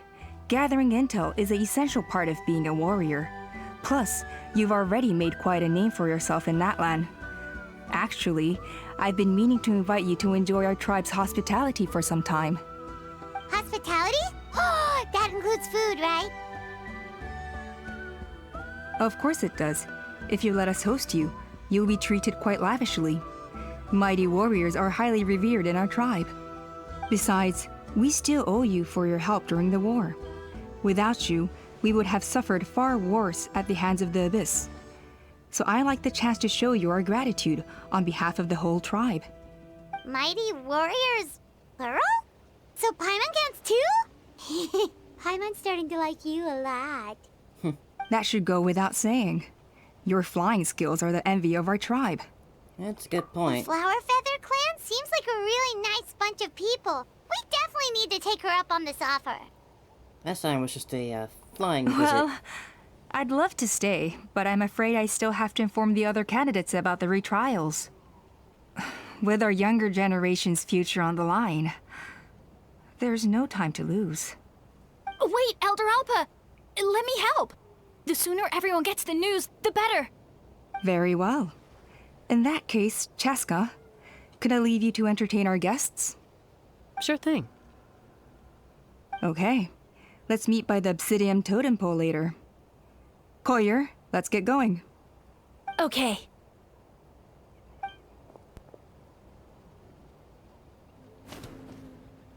Alright, they're out of earshot. I'm just gonna come out and ask. Yes, you That did it. Kukasaur who responded to Koyer's call. That was your doing, wasn't it? I grew up with these creatures. I could tell something was off the second I saw it. Her whole demeanor seemed less like a Kukasaur and more like, well, you. So I figure you must have been pulling the strings somehow. I'm surprised you saw through it. She looked very flustered when Koyer asked for a ride. So I whistled to give her a chance to escape. And judging by the look on your face, that was a welcome intervention, huh? It's all right. If you'd rather your hidden talents remain hidden, I respect that. I won't press you for answers, and I'll keep my speculations to myself. You're the kind of person I'd still trust even if you had superpowers. I know you'd use them for good. Technically, I deceived her. Does that count as for good? I think the ends justify the means in this case. She just lacked confidence, and you helped her resolve her internal conflict. If you hadn't intervened, I likely would have gotten my mom to help out instead. Although, having said that, there's a small chance she might have recognized her and seen through the whole thing. That would have done more harm than good. Well, luckily no harm was done in the end. Yeah. Anyway, if you're free now, how about I give you that tour I promised? Yeah, she's so pretty and nice. What's that guy doing back there? I saw him earlier. Are you just hanging out, or are you doing something? Ah, bad guy.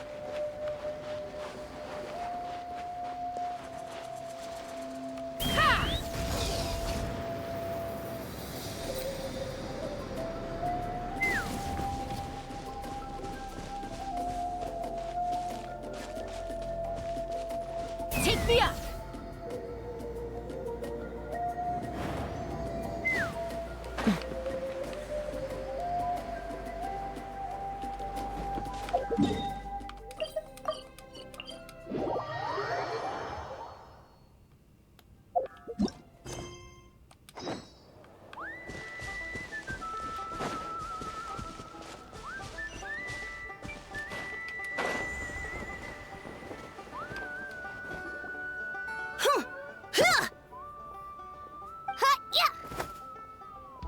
Ready?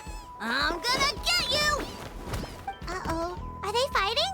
Should we try and break them up? They're fine. Just doing their daily combat training. Combat training? A little young for that, aren't they? Not to us. We're a tribe of warriors. In ancient times, we were the most elite troops in the nation, responsible for patrolling and defending all of Natlan. And even though times have changed, we've kept our martial spirit alive. Hey, is that Chaska? Chaska, you're back! Oh, can you come train with us? Now's not a good time, I'm afraid. I'm showing the Traveler and Paimon around. Maybe next time. The Traveler and Paimon? Wait, you mean that legendary warrior and legendary flying expert? Legendary? Yep, that's us, alright. Awesome. It's so cool that you can fly without having to ride a Kukusaur. Even Chaska could only do that for short distances. Miss Traveler, can you teach me some cool sword tricks? Oh, Miss Traveler! My family's shop makes the best volcano cake! You gotta try it! Let's behave ourselves, everyone. These people are here as our guests. They're going to meet Elder Alpa in a few minutes anyway. Kotini, instead of being jealous of other people's talents, why not work on developing your own? Kapak, there's no point in trying any cool sword tricks until you've mastered the basics. Have you done all your sword drills today? And Yatlan. Easy does it, okay? Not every conversation has to turn into you plugging the family business. Okay. She's so wonderful. Sorry about those kids. They just got overexcited when they heard your name. I hope it didn't bother you too much. This is a volcano cake that Yatlan forced into my hands. She said to think of it as an apology gift. Whoa, it smells amazing! Traveler, you want some? Does smell good. That's good. Yatlan will be thrilled. By the way, Chaska, those kids really adore you. You're way better with them than Paimon expected. Paimon figured you'd be more... aloof, maybe? Aloof, huh? Well, to be fair, there was a period when I was like that. Around the time when I first joined the tribe. But it's a terrible attitude to have as a peacemaker. It tends to turn situations that could have had a peaceful resolution into a stalemate that can only be resolved by force. Resolved by force, meaning beating both parties into submission? Yep, exactly. As long as other options are available, I try to avoid that at all costs. Someone once told me that peace imposed by force will crumble in a matter of days. But peace achieved through genuine dialogue actually benefits both sides. Even if sometimes the parties are only willing to negotiate because they're both armed to the teeth. That's true. Yep. Hey, Chaska! Uncle Cusco knows you're back, and he's coming to get you. Hmm? Oh, thanks. Cusco. Traveler, Paimon, got a dash. I'll meet you at the totem pole up ahead. You can't miss it. It sticks out like a sore thumb. Wait, are you running away? First rule of conflict resolution? Grab the fan and run before the you-know-what hits. Trust Chaska to make even running away sound cool. Sorry about this. Just stall him for me, okay? I'll explain everything later. Let's fly. Oh. A golden-haired outlander and a white flying object. You must be the traveler in Paimon. I heard Chaska was with you, but I suppose she's run away again, has she? Sorry, who are you? Who am I? Only her father. She's supposed to go for a checkup every 3 months to see how her abyss condition is doing. We both agreed on it. But she's already missed 3 checkups this year. That's 3 out of 4. Her abyss condition, huh? Yes. She got exposed to abyssal energy as a young child. Then her birth parents abandoned her. It's lucky those wild Kukusaurs found her when they did, or she wouldn't have made it. They took her under their wing and raised her as one of their own. Eventually, some riders out on patrol spotted her and brought her back to the tribe. But she was practically feral at that point. You've heard this story before. The moment you took your eyes off her, she'd be getting herself into a fight. Or she'd run away to be with the Saurians. She seemed to prefer them to her own kind. She might as well have been a Saurian in human form. That must be the aloof period she mentioned, right? Sounds like there's more going on than just being aloof. We later discovered that her exposure to the abyss had planted seeds of conflict in her heart. So, we started trying to bring it under control. But ultimately, she's the only one who can control it. Anyway, she's much more human these days. Yeah, don't worry about her. She seems pretty stable to Paimon. She's probably only avoiding the checkups because she thinks it'll stop you guys from worrying about her. Yes, I'm well aware of that. She knows she needs to be careful. If her condition ever took a turn for the worse, she wouldn't be brushing it aside like this. And what's there to worry about? It's just, every checkup she's been to, they find new cuts and bruises. Nothing to do with the abyss, of course. Oh no, that's all fine. The problem with her is, she's her own worst enemy. She's been living dangerously again. I'm sure of it. That's why she's avoiding the checkups. She wants to hide it from us. Yeah, Paimon can see her doing that. Oh. In the past, She always had Koichi to keep an eye on her. Now Koichi's gone, and I don't want to lose another daughter. Chaska's been increasingly reckless since Koichi passed. It's like she's trying to make up for it somehow. Next time you see her, please tell her to be careful for me. Even if she doesn't want to hear it. If she doesn't want to do these checkups anymore, that's fine. I just want her to stop putting herself in harm's way.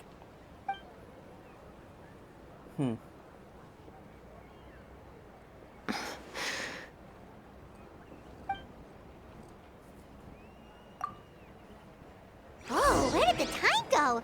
We should be back up with Chaska before it gets any later. To get to the totem pole, we need to head north, right?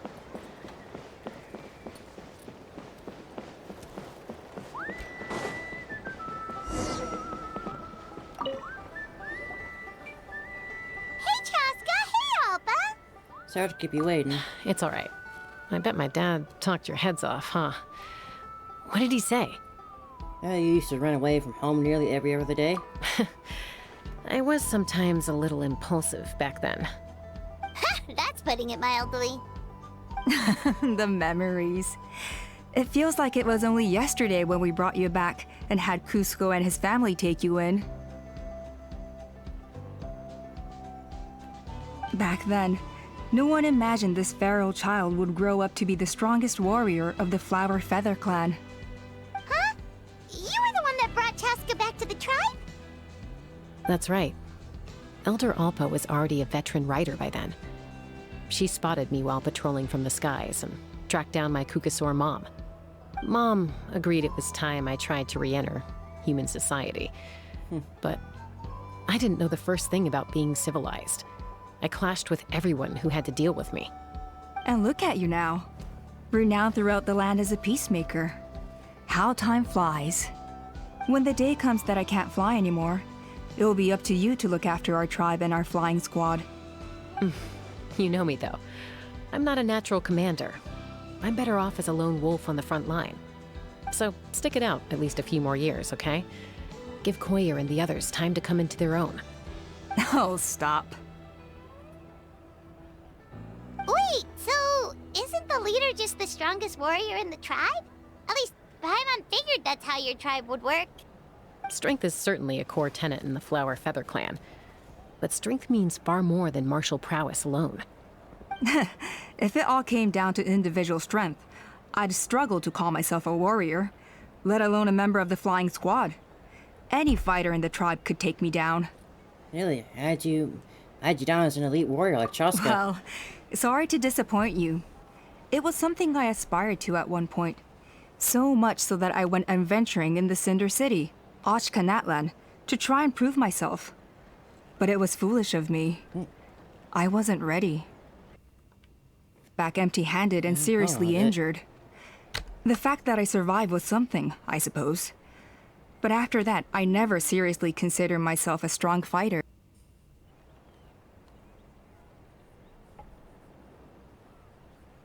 No. There it goes.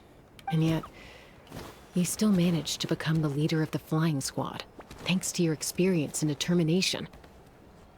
All while battling those old injuries. Don't you think that's a display of strength in its own right?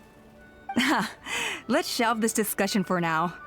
Traveler, Paimon, there are some simple refreshments on the table. Please help yourselves. Yes! Paimon was waiting for that part! Didn't you just gorge yourself on a whole bunch of volcano cake? They were for the snack stomach. The refreshment stomach still has plenty of space.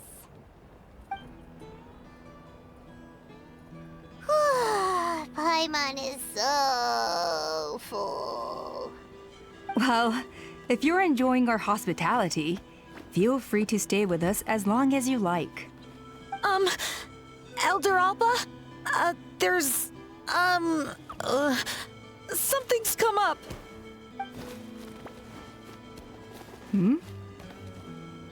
What happened? Is it serious? Shall I deal with it?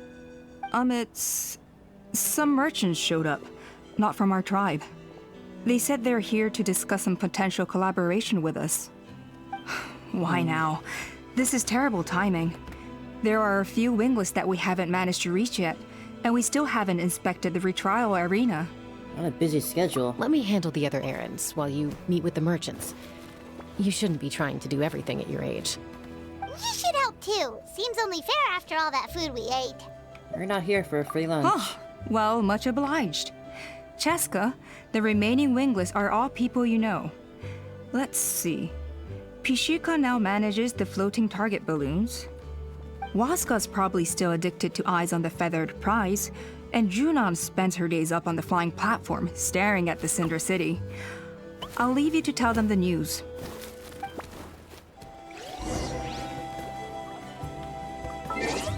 I actually have to get my laundry real quick. Be right back.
Alright.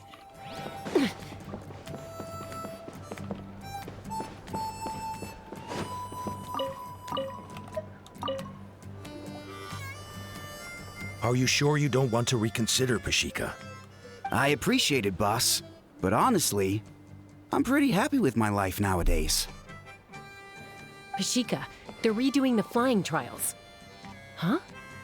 Mutona? Ah, did Alpa send you? I was just telling Pashika the news, actually. The way things are with the tribe these days? I mean, you don't need me to tell you. This here is no future for a seasoned warrior like you. Ah, come on, boss. Do you have any idea how long it's been? I've been wingless for years now. I'm not cut out for that anymore. Of course, I'll do my part if we ever need to defend the tribe. But there's really no point in me trying out for the flying squad now. I've already made my peace with it. Not everyone has what it takes to return to the sky after going wingless. Elder Alpa's perseverance is something else. And it's okay if I'm not destined for greatness. I might not have the Kukasaur's approval, but with my hot air balloons, I can still reach the skies. Handling these balloons every day, seeing how the customers react, the looks on their faces, that's enough for me. Not a bad Finding life. something you love doing can be just as hard as passing the flying trial. It's worth holding on to. Fair enough. It's your choice. I won't force you. Oh, by the way, you should try taking a balloon ride if you've got the time. Once you've been up there for yourself, you'll see why I love it so much. A little busy at the moment, but next time for sure. No problem. If you ever want to give it a try, you know where to find me.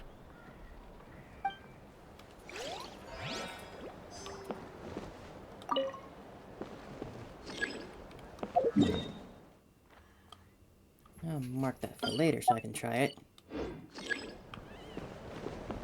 Take me up!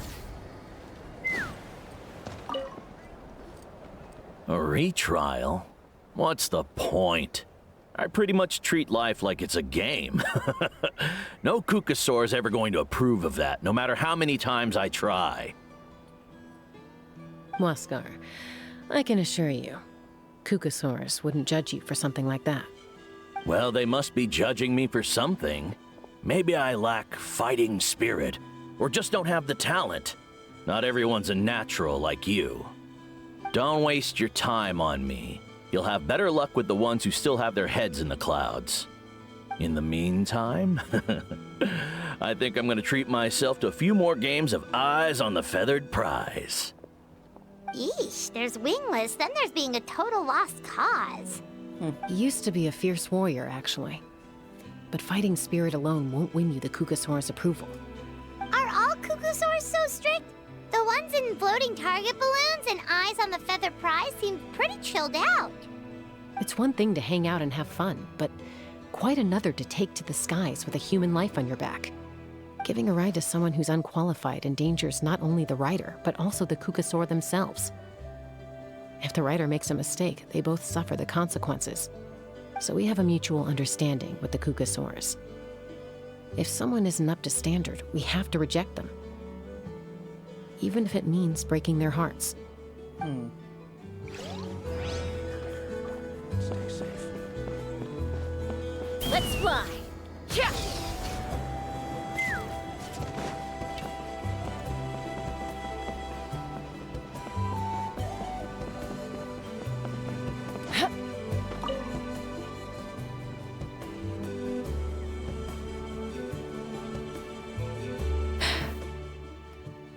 Hey, Junan. Gazing out at Ochkanatlan again, huh? Chaska? What are you doing here? Is something up? The flying squad is hosting retrials again soon. Wanna give it another try? Maybe you're forgetting the definition of wingless. I've failed so many times already that I've decided to call it quits for good. I'm done. Elder Alpa always goes out of her way to come and tell me when a new trial is coming up, and it's nice of her to think of me. But nothing's gonna change. I'm not going to suddenly pass just because they're holding another trial.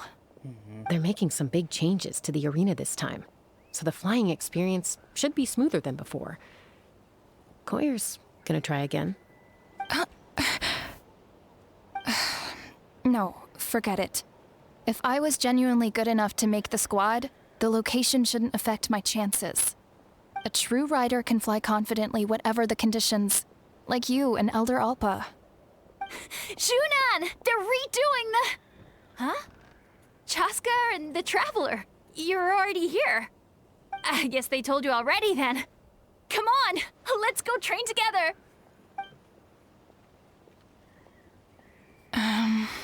I'm gonna sit this one out. What? Why?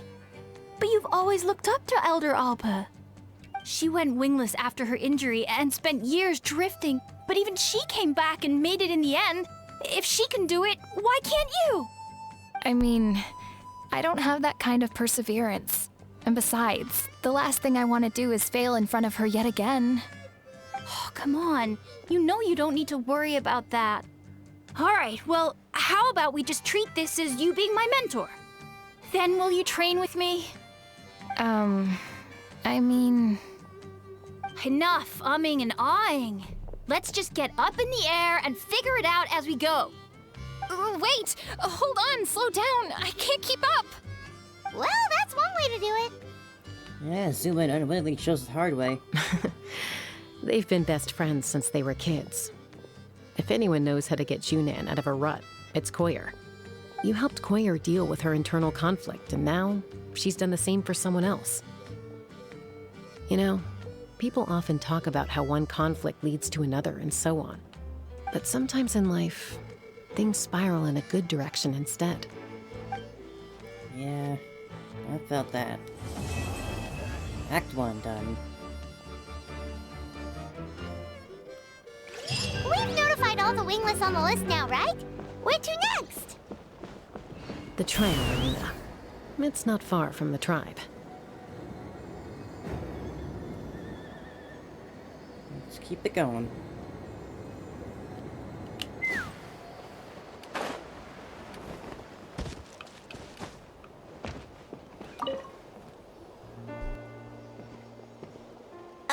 there, Chaska.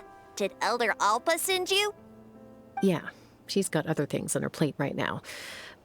How are things looking here? Well, the inspection revealed numerous blockages all over the trial arena. It looks like they're the result of ley line disorders caused by repeat abyss invasions. Theoretically, we just need to clear those obstacles, and the arena will fill up with gaseous phlogiston again. But that's proving difficult to achieve in practice, for all sorts of reasons. Why don't you head on down and check things out for yourself? Feel free to ask the staff for more details.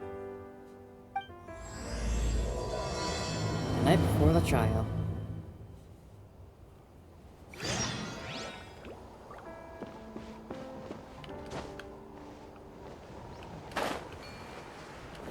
That's Chayo. I think it should be possible to clear this spout with just a few hard hits. But there are signs of strange life in here. Meddling with it might be dangerous.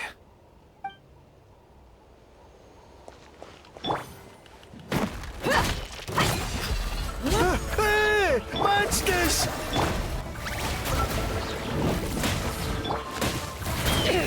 Couldn't. Whoops. Transcend.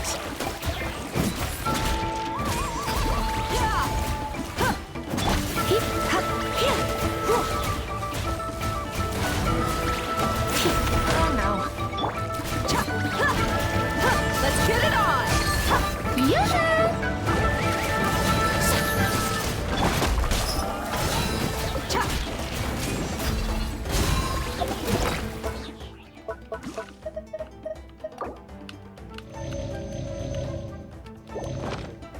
Let's fly. Open fire! I thought I was done for. Oh, this spout should be good now. Thank you very much.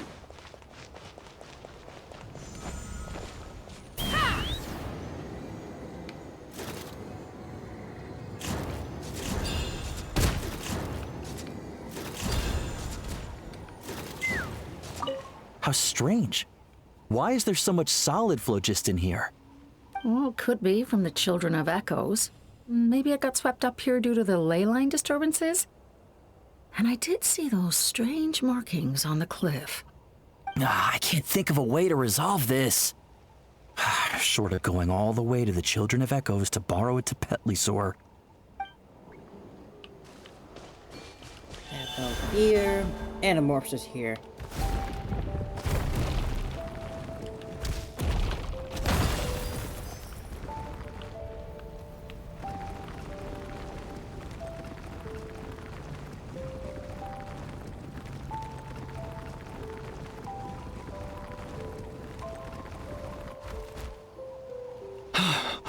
Oh, are you here to help?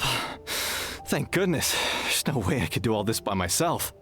So the blockage here has to be cleared using a special bomb, but carrying explosives up that steep slope would be a recipe for disaster. If I dropped it or slipped and fell, I'd be blown to bits in an instant. So, my plan was to transport the bomb to the other side, then send it over in a hot air balloon.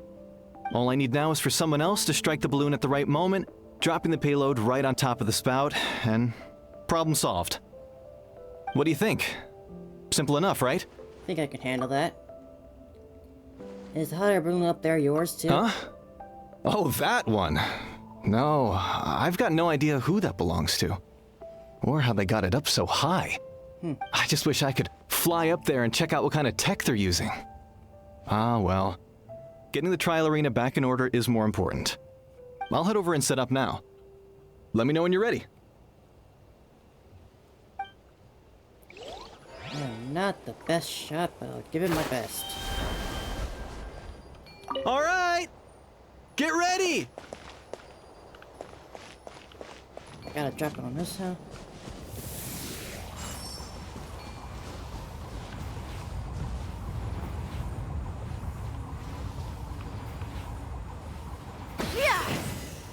Oh. Good enough.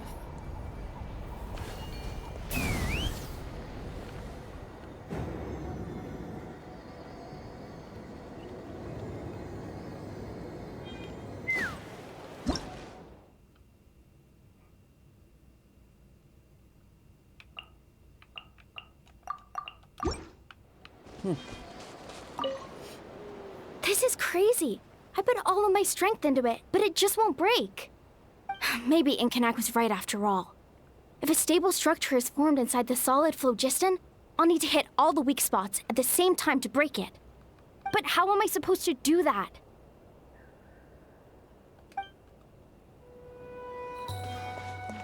The gaseous phlogiston is being replenished. Looks like all the spouts have been unblocked. Let's head back up.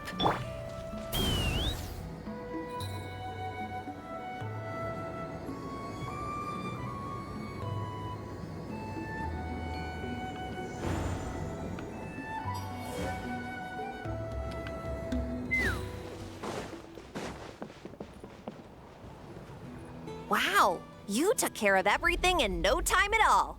Incredible work. Now we just have to wait until the gaseous phlogiston is fully replenished. Then we can kick off the retrials. Actually, Inkanak, I'd like to do a test flight first, just to make sure we're not missing anything. Could you arrange that for me? Huh? But you only just finished getting the arena ready. There could still be other hazards we're unaware of. All the more reason to have me test it out. Think of it as another inspection. I guess you're right. With your flying skills, you won't be in any serious danger, even if there are hazards we overlooked. The conditions in this area seem a little unstable, but a test flight is the only way to catch any lingering issues. All right, I'll get things set up for you. Just let me know when you're ready. Okay. Are you ready? This should be a piece of cake for Chaska, but still, try to be careful. I'm sure she'll be All fine. All right, then spread your wings and fly.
Oh, just dropped me in the middle That there. was amazing. Paimon couldn't take her eyes off you.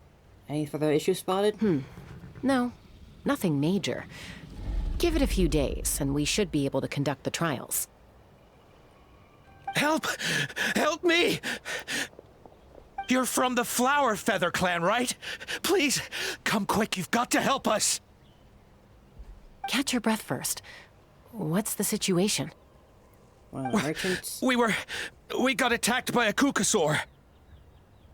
My friends are still stranded in the middle of the road with the goods we were transporting. Please, I'm begging you, save them! Huh? Are Kukusaurs really that aggressive? Do they usually attack groups of people unprovoked? Not in my experience, but there are exceptions to every rule. Let's go check it out. So I just special in that all the wild animals want to attack me, huh? Let's fly. Ouch! I've never seen such an aggressive Kukusaur.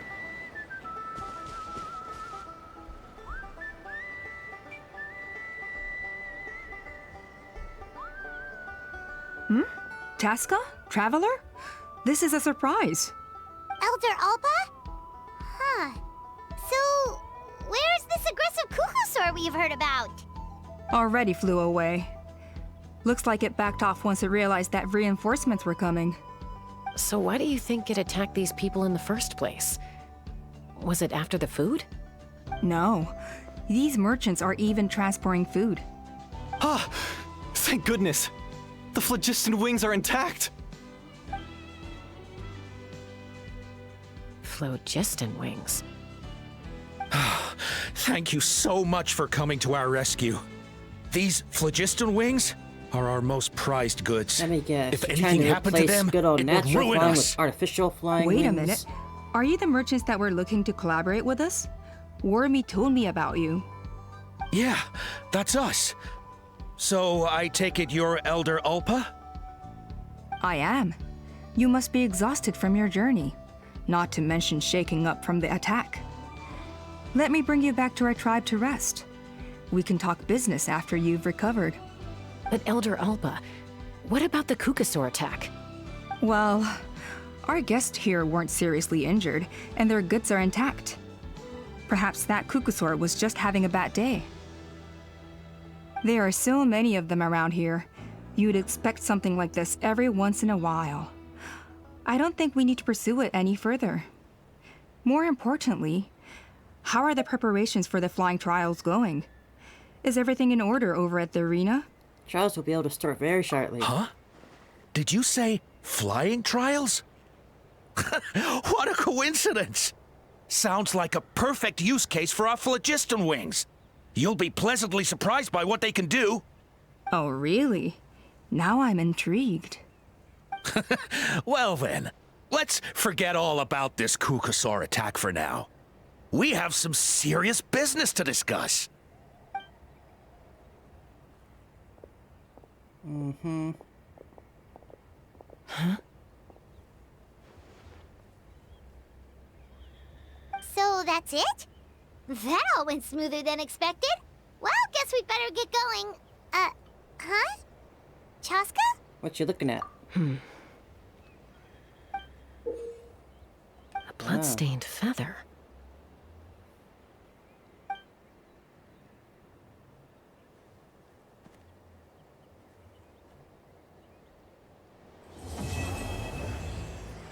Act 2. The Flower Feather Clan should be about ready to hold the new flying trials by now. Let's go check it out. Up and away.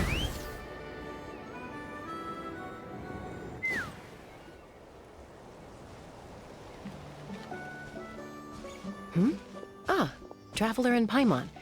You came. Yep, and it looks like we made it just in time. Although, can't say the same for the Kukusaurs. Bit of a low turnout, huh? Yeah, you'll see why soon enough. All right, get ready. 3, 2, 1, fly! Huh.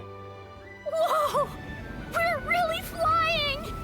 I feel light as a feather. I'm flying without a Kukasaur. They really just These went wing phlogiston jetpacks, huh? wings are awesome. What's going on? Paimon can barely believe her eyes. How did they fly all on their own? So what happened while we were The gone? merchants we ran into that day were selling a product called phlogiston wings. It's a flying machine worn on the back. To operate it, you just use a handheld trackball that controls the flow of gaseous phlogiston. That's incredible. Yeah, if our tribe, well, if Natlan mass adopted this technology, it would revolutionize our mobility and responsiveness in times of crisis. Just think of the countless tragedies that could be averted.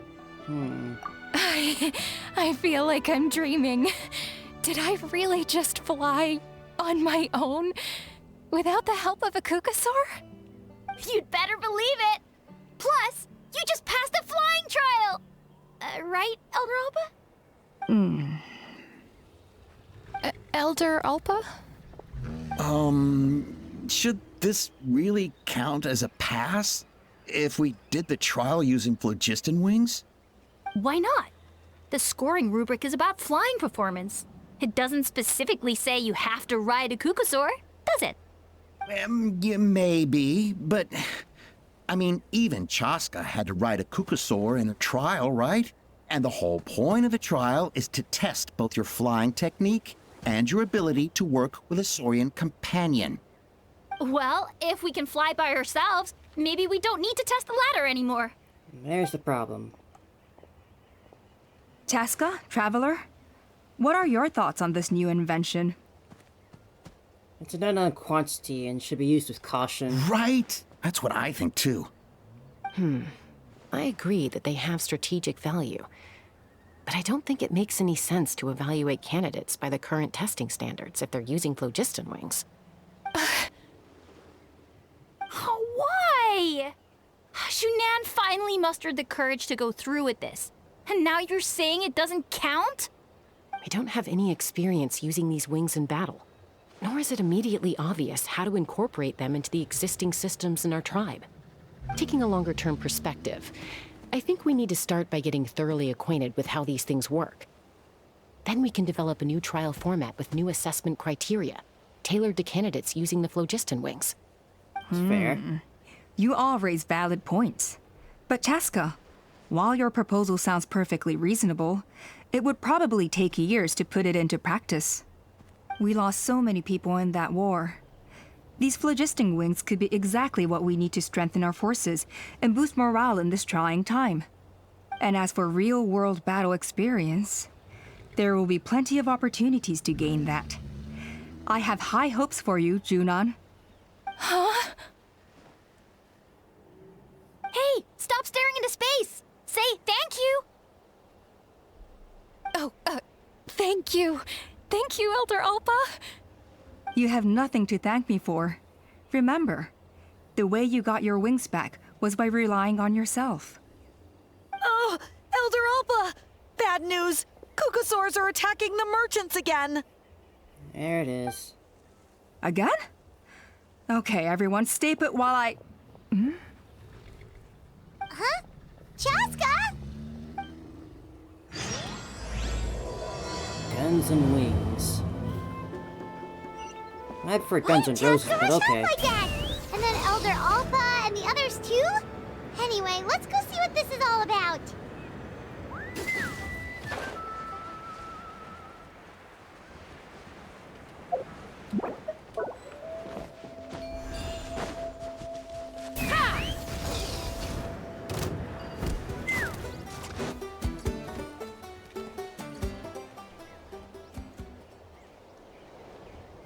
Oh, it's back!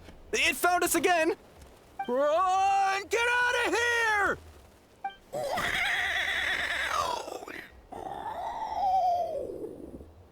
here! Curses. She's really riled up this time. Hey! Stop running! We'll never outrun a creature with wings! Get back here and let's fight!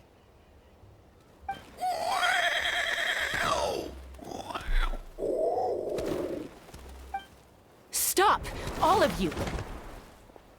Superior landing. Chaska! Oh, wonderful! Quick, get rid of that thing!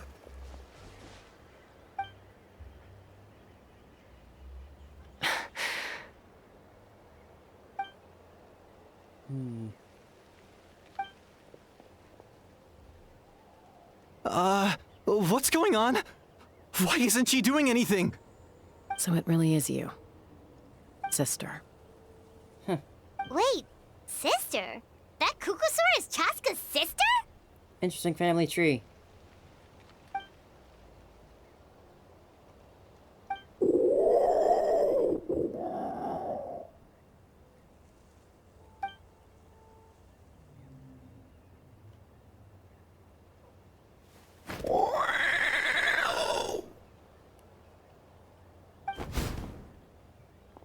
Koya, wait!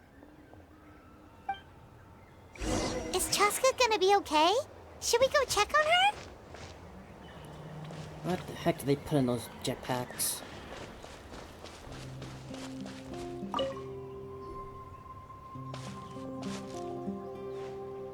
Chaska, are you okay?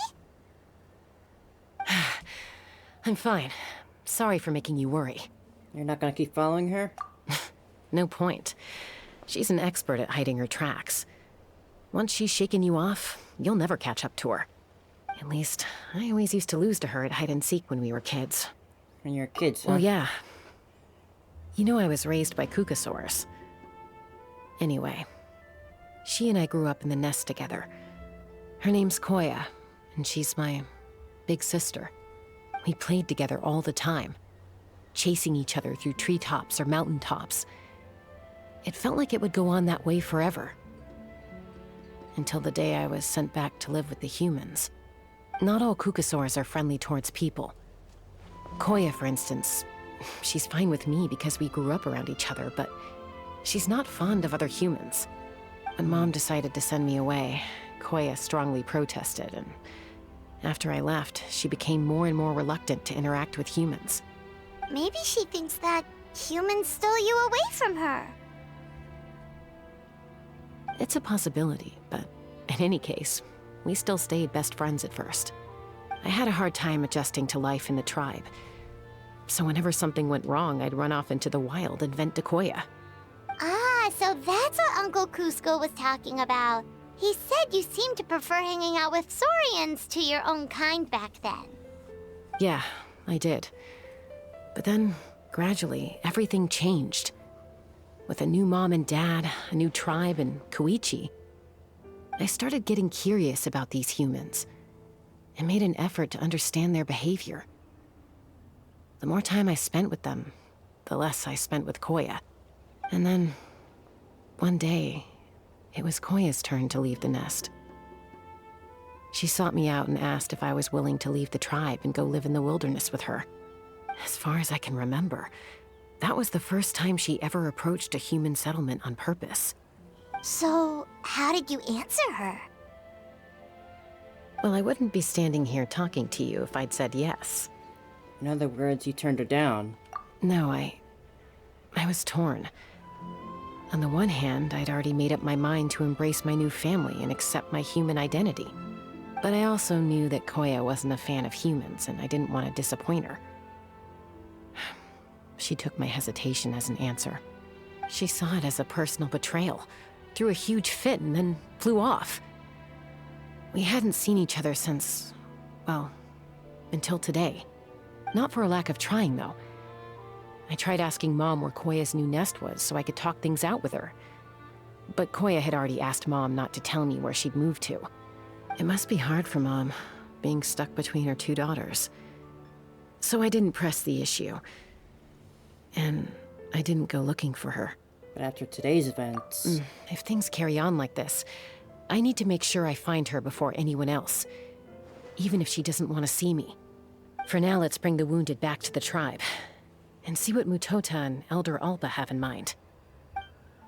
Spot that over there real quick.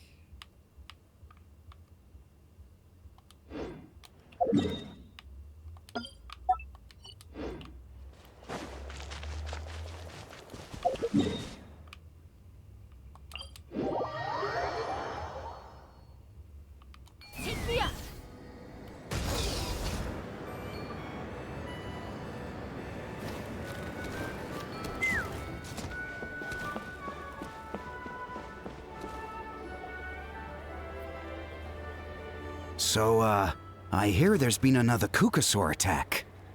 Ha! I knew it! They're wild animals, and they can't be trusted. Hey, show a little respect. The Kukasaurs are our partners. Maybe in the flying squad, but they don't give a hoot about the rest of us. Well, now that we have the phlogiston wings, do we even need the Kukasaurs anymore? Are you kidding? How are we supposed to protect our tribe without them? I didn't mean it like that. Huh? Protect our tribe? Or are you just scared that your precious flying squad will lose its prestigious position? You take that back! Things are changing so quickly. Tasca, there's a conflict emerging there. Aren't you going to nip it in the bud? The whole tribe's talking about this now. Breaking up a single fight won't solve anything. The real source of conflict here is the phlogiston wings. And what happened with Koya. On any other day, people would just brush this attack aside.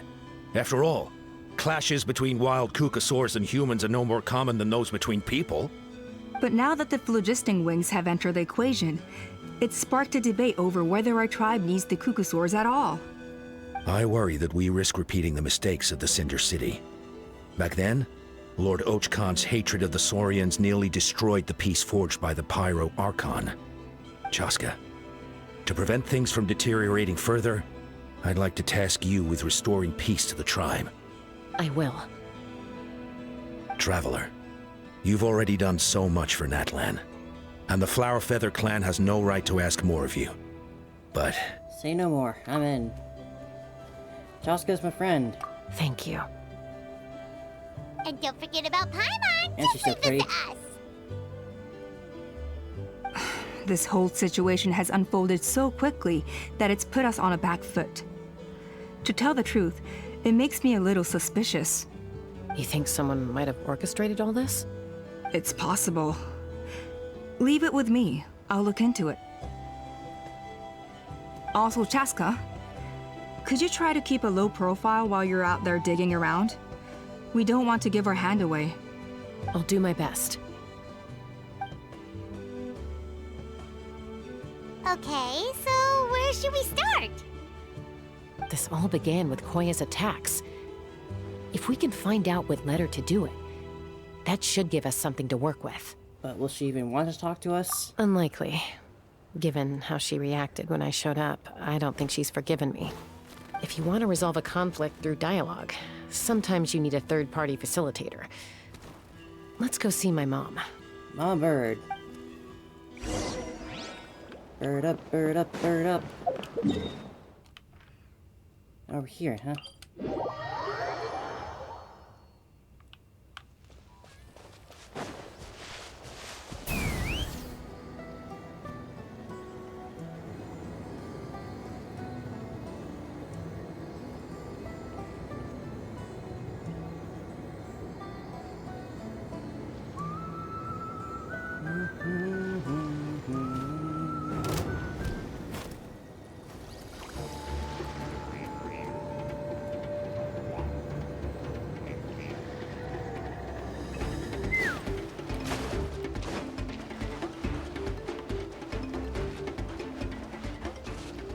Mama bird.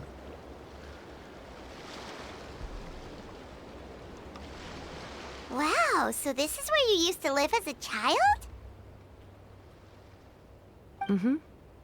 When I was little, we used to do this thing where I'd jump from the top of this tree, and Koya would fly over from the platform and catch me in midair. Or sometimes we'd both fly from the treetop together, and then after some aerial maneuvering, she'd throw me up onto that platform. Sounds fun. After we got a bit older, we went to the nearby shores looking for even greater heights. Stop! You're gonna give Paimon a heart attack! Oh, really? I just thought it made a fun story. Seems fun. Then I'll share more with you when there's time. Anyway, back to the matter at hand.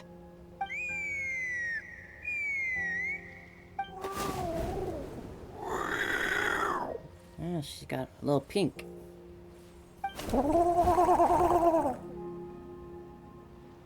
Hey, Mama Bird. I'm back. My last visit was only a week ago, wasn't it? See? I visit you more than I visit Papa Cusco. I brought a couple of friends with me. These are the Traveler and Paimon. Traveler, Paimon, this is my mom. Her name is Chimpu. In the human tongue, anyway.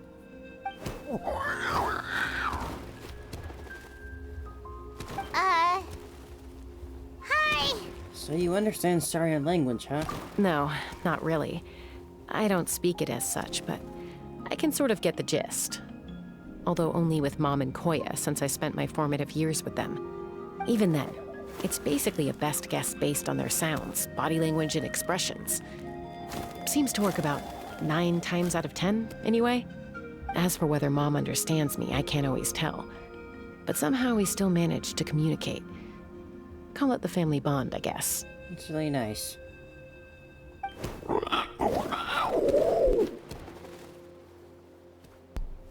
Don't worry. I'm doing well, but I think Koya might be in some trouble.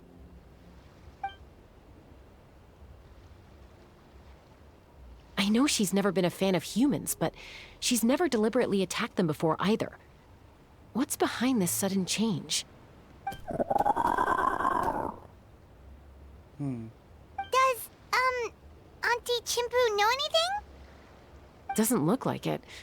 Koya hasn't visited her in a long time. Then, could you please tell me where she's living nowadays? I really need to talk to her. If this animosity between her and the tribe continues, then the next time there's an incident, I don't know if I'll make it there in time.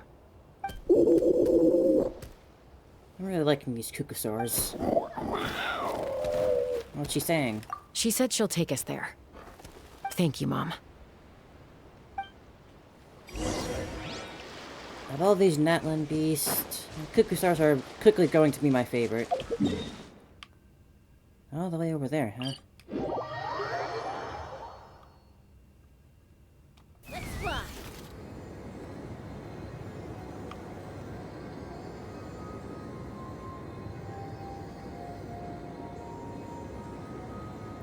Hello, treasure. And trial.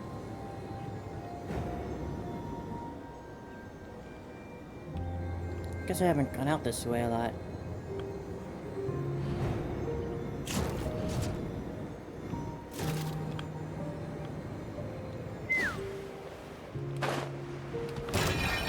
Strike a pop! Wakula! Surrendering will be gentle. Open fire! Open fire!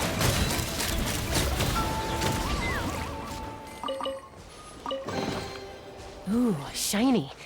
It's so pretty. Ah, nice furnishing. Gonna mark that for later.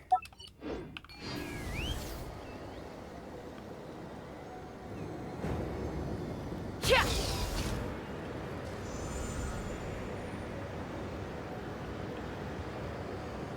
Really feels like we're at the edge of the world now, huh?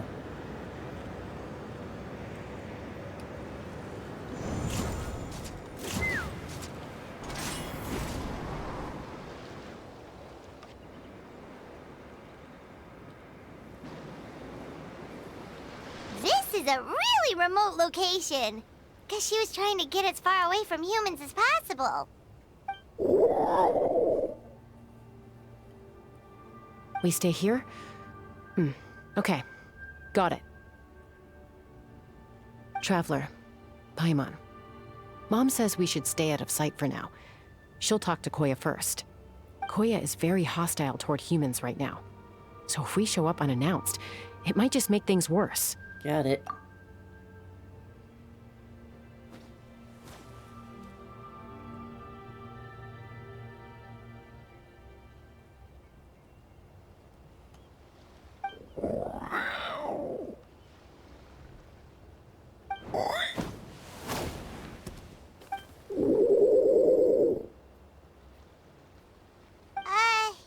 Any idea what they're saying? Sounds like things are more complicated than I imagined. There's evidence in this area suggesting that Koya might have been the victim of a human attack.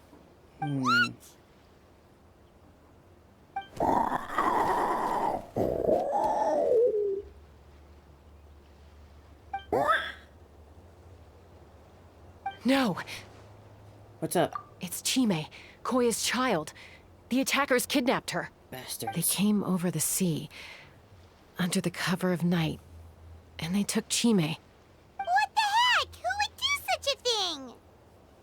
I searched day and night, and finally found them. The merchants.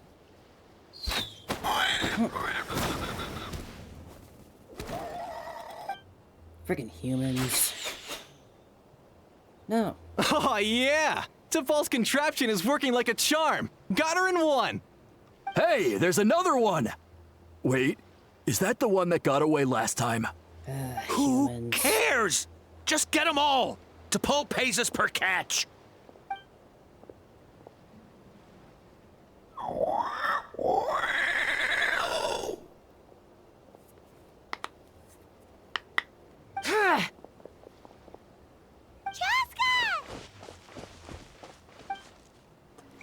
Joska? How'd you get here? Quick, stop her! Don't you even think about running away!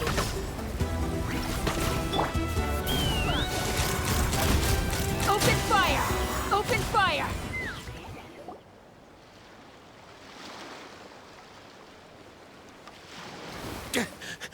Don't come any closer, or I'll... Go, Phlogiston Wings! Take me out of here! Uh-oh, looks like it malfunctioned! Pokeball gone wrong. This is bad. Mom and Koya are already injured. And if that thing explodes right next to them... Help! Elemental energy suppresses it! Please, someone! Get back!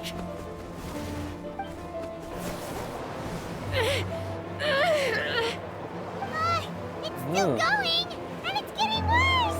I've never done this Guess we need before. a more permanent solution. All right then. Cool.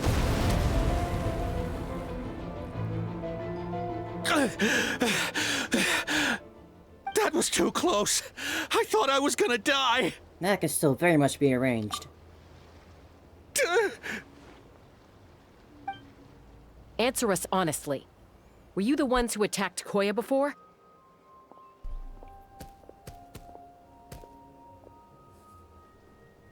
I am... No! It was...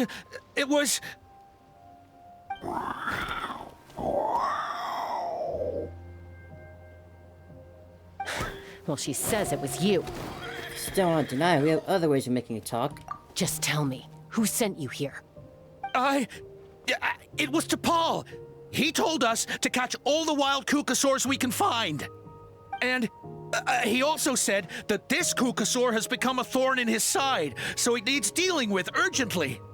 To Paul? Huh. Sounds familiar. But where from? So where's this guy now? Well, he tends to send his orders in writing. He pretty much never communicates with us in person. When he does, he wears a mask to hide his face. And whenever we trade Kukasaurs for Phlogiston Wings, we deal with his henchmen. Surely not. So you didn't even make those wings? All we did was slap some labels on them and transport them over here, to make them look like they're imported. To make it harder to trace their origins. So why do you want the Kukasaurs? I don't know, honest! Well, that's mighty convenient, huh? What about if I held a gun to your head? Would that change your answer? It's a very big gun. No need. I'm sorry. I'll tell you everything I know. T'Pol doesn't tell us much, but he always stresses that he wants them alive. So that gives us some clues. This is just a best guess, of course, but we suspect that the gaseous phlogiston stored in the trackballs is drawn directly from the Kukasaurs. What? How does that work? Easy now. You're still injured. Hey, keep talking. Yes, ma'am. So, the gaseous phlogiston has to be highly refined in order to power the phlogiston wings. The slightest imperfection can have disastrous consequences, as you just witnessed. But the Kukasaurs have a natural ability to process gaseous phlogiston. So, if you use them as an intermediary, then...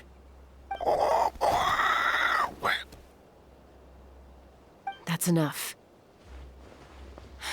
So the Kukasaurs you took, where are they now? T'Pol should have them. But no one knows where he's based, apart from him and his henchmen. We've tried looking for it ourselves, even followed them a few times. But we always end up losing track of them. Random thought. Maybe they're hiding up in the sky? Guess that means we can't go after the ringleader yet. T'Pol. I'm sure I've heard that name. Maybe it was... Jaska! Traveler!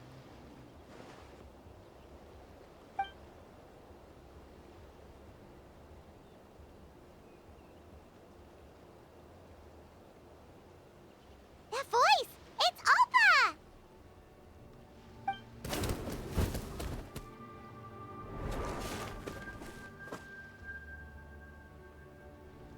Elder Alpa? What brings you all the way out here? Well, I was patrolling nearby when I heard the sound of an explosion. What's going on? Let's fill you in. I don't believe it. Elder Alba, does the name T'Pol ring a bell to you? I feel like I've seen it written down before. Maybe in a list of candidates for the flying trials? Huh? So he's a member of your tribe then? No. If he was a member of the Flower Feather clan, I'd definitely know him. Shall we head back to the tribe and do some investigating? Now that you mention it, I do remember a young man from outside our tribe who came to participate in our flying trials once. You were away on a mission at the time, which is probably why you don't remember him. He was a craftsman from the Children of Echoes, but he'd always dreamed of soaring the skies, so he wanted to join our flying squad. The Children of Echoes? That's rare. But despite his best efforts, he unfortunately failed to pass the trial and gain the Kukusaur's approval. In the end, he went wingless and returned dejected to the Children of Echoes. Wingless, huh? Maybe he invented the phlogiston wings to get revenge on the Kukusaurs. Perhaps. Or maybe it's simply his way of dealing with his regrets over his past flying endeavors. Either way, it doesn't excuse his abuse of the Kukusaurs. I'm gonna take these guys back and expose the truth to the tribe. It's time for this conflict to end. Easy, Chaska. Remember what I said about keeping a low profile? The ringleader still hasn't shown himself, and this man's allegation about powering the phlogiston wings with Kukusaurs is only speculation. Bringing these men to the tribe now won't win over any current supporters of the phlogiston wings.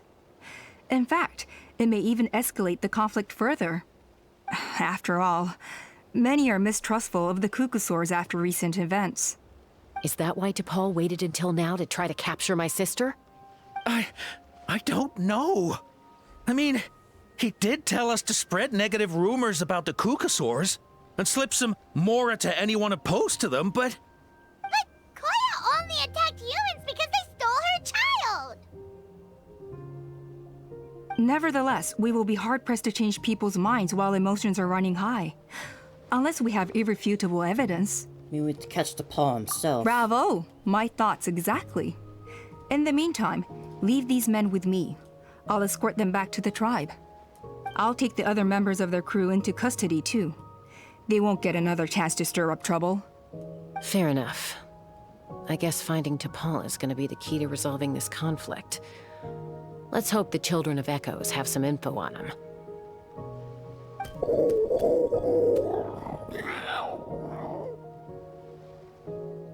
Sorry, whatever it is, it'll have to wait till this is all blown over.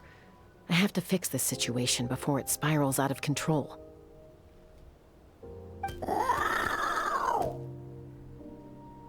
Mom, sis, rest up and get well soon. I gotta fly. We'll bring your kid back.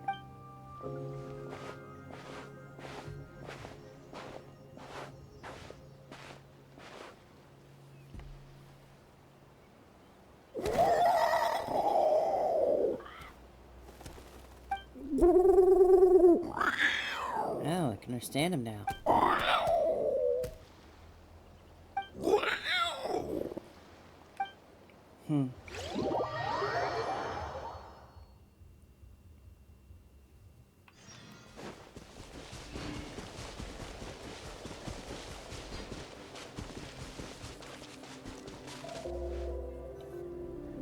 So Alpa says that T'Pol's from the Children of Echoes.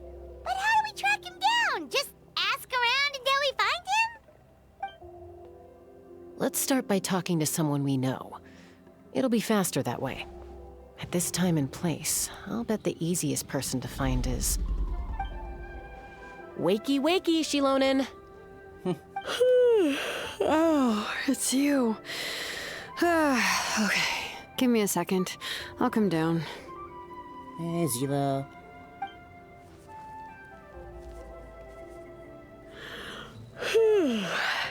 Seems like both of you love climbing trees. I climb trees to fly further and see farther. I don't usually stop for a nap. Well, we're not all like you. Always full of energy, even after flying around all day. Yeah. So, you've come all this way and interrupted my precious nap time. Might I inquire as to, why? I'm sorry, Shilonen, but it couldn't wait. Does the name T'Pol mean anything to you? He's a craftsman, apparently. Huh. T'Pol. Yeah, that rings a bell. I think that's Puma's child. Is he on the tribe right now? Nope, I'm afraid you're a few years too late. Why are you looking for him? It's a long story. Huh, phlogiston wings. Wow, okay. The kid actually pulled it off. Well, looks like, no more rest for me today. Pulled it off? You mean he's tried making something like this before? Yeah, he started trying to build a flying machine right after he got back from the Flower Feather clan. So right after he went wingless, then. Was this flying machine anything like the gun you made me? Yeah, so she made that. You mean your gun that's harder to tame than the proudest Kukasaur? No, he wanted to build something that allows anyone to fly freely, even if they're not naturally gifted. But he never got very far back then, though. Blew up his workshop a few times and barely made it out alive. I never really kept up with him after that. His parents traveled a lot in their youth and only returned to the tribe after he was born. But they settled in a remote area and don't interact with other people much. Which means most people in the tribe don't know them very well. Your best bet is to chat to his direct family. I'll, go get Puma. Wait for me in front of the workshop. I won't be long.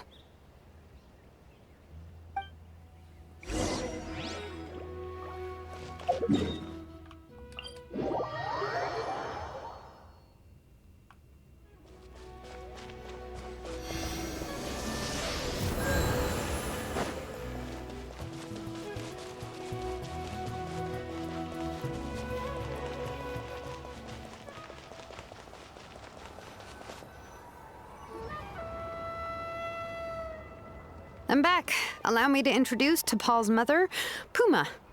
Hello, we're... Oh, save the pleasantries. I don't want to spend any longer talking about that boy than I have to. Huh? I disowned him long ago. He is no child of mine. All he cared about was his pipe dream of reaching the sky. Oh, we tried to talk sense into him, but he was obsessed.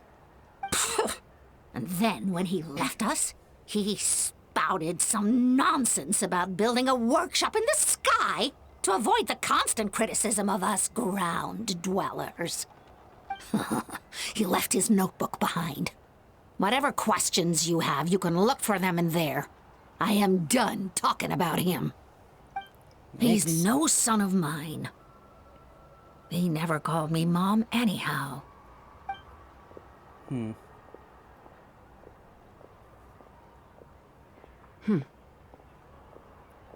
Rough family. Wow, they've really fallen out. Paimon sure wasn't expecting that. Her husband, T'Pol's father, he passed away recently, and T'Pol didn't even bother to show his face at the funeral. If you ask me, that was probably the final straw for Puma. I'll go keep her company. If there's anything else you need, just come and find me. Thank you. Okay, so this notebook is the only lead we've got now, right? What's in there? Lots of reading. Some early designs for the phlogiston wings, and some theorizing about an airborne workshop. Ochkanatlan, the Cinder City. Looks like that's where he got his technological inspiration from. So, was he serious about the workshop in the sky? But that's such a big project for one person. Do we think he actually pulled it off? We did see that big balloon in the air before. The one from the trial arena that was super high up! That balloon has been there for a while, and everyone's been wondering how it got up there, but what if that's the wrong question? What if it started off even higher up, above the clouds and out of view, and it only descended to its current height due to some kind of malfunction? In other Part of words... T'Pol's workshop? Seems likely. If T'Pol's base had been hiding above the clouds this whole time, that would definitely explain why Isidore couldn't find it. Paimon totally called it! But how do we get up there? Chaska, can you even fly that high?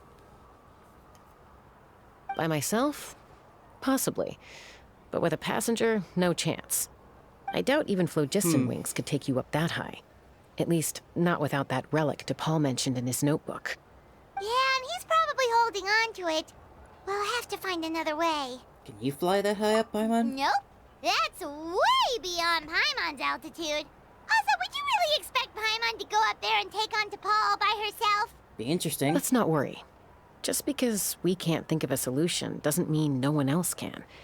I'm not the only flying expert in my tribe, you know. Oh, good point. We should go ask Elder Alpa. And Mutoda. He was quite the flying ace back in the day, too. Let's head back and see what they suggest. Up and away.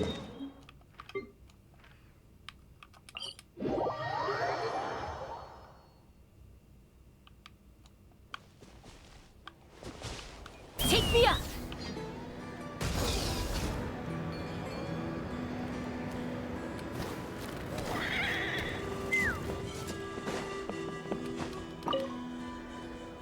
Chaska, you're finally back. Things are getting really tense in the tribe. Have you made any headway with your investigation? Indeed we have. Some people even think we arrested the merchants just to support the flying squad and crack down on the phlogiston wings. Things are escalating, even though we've been around the merchants. Maybe there are other parties out there fanning the flames. We found some promising leads, but there's a major obstacle standing between us and the irrefutable evidence we need. A relic from the Cinder City? So Och Khan's still managing to sow discord, even after all these years. An airborne workshop and a hot air balloon above the trial arena. And that's where you're trying to get to now? Any ideas how we can get up there? Neither phlogiston wings nor a Kukusaur can take you that high up. Do you really think that's where T'Pol is hiding? You know what? There might just be a way. Really?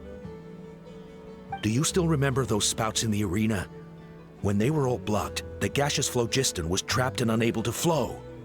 But now, it's flowing freely. If we were to block them up again...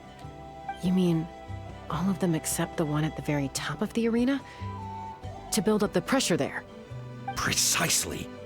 With all the gaseous phlogiston flowing through one spout, it would create a high-pressure wind current. And then we just ride it up into the sky! Yes, it has its risks, but with Chaska's abilities, I think she could manage it. It's an extremely risky approach, but I agree that it's feasible. Let's do it. If you want to give it a try, check with Inkanak at the trial grounds. She can explain how to block the spouts.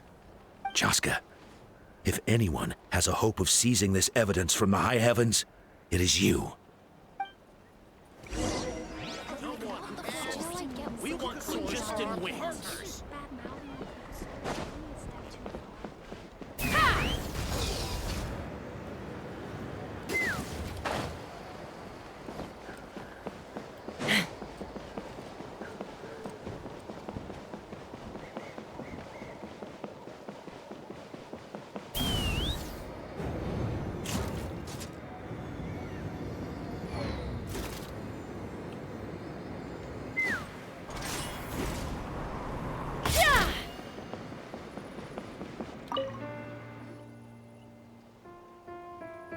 Goodness me, that is a very bold idea. Maybe so, but we have to act fast. What's the quickest way for us to block off the spouts? From a technical perspective, I'd have to advise taking some measurements and carefully planning this out first. But I'm guessing that's not what you want to hear. Less numbers, more Then action. we'll have to take the rough and ready approach. See the solid phlogiston over there? Our prior inspections revealed that some kind of stable structure has formed inside, making it highly damage resistant. It's not without its weak points, but unless they're all struck at the same time, the structural integrity won't be threatened. So, what happens if we do strike them all at once? it'll collapse. Okay, I see where you're going with this. Yeah, you got it. As long as you hit all the weak spots at once from the right angle, the solid phlogiston will fall right on top of the spout and block it up. You're right about rough and ready. Sounds like my kind of plan. That's right.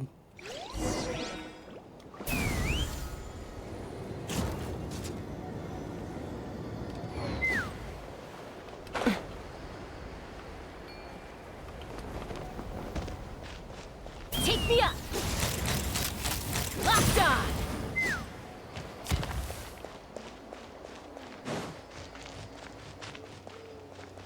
Let's fly!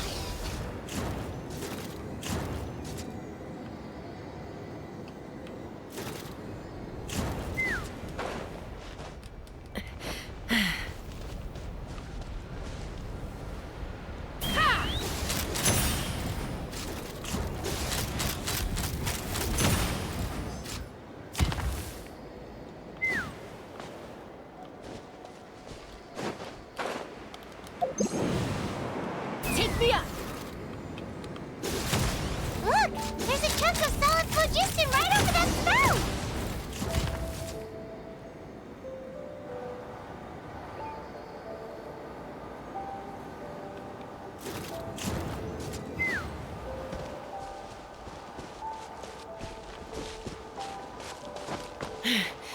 Let's fly!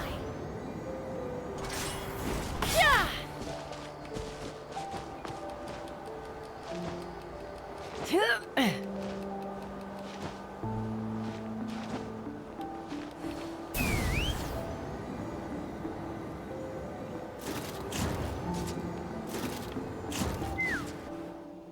It actually worked! But wait, how are Paimon and the Traveler supposed to get up there? Koya can give you a lift. She's actually been following us this whole time. Wow, Paimon didn't notice at all. Wonder why she didn't come and join us. Probably because she didn't want to get too close to humans. Or maybe just me. But right now, we need her power. Whoa, you didn't even have to summon her.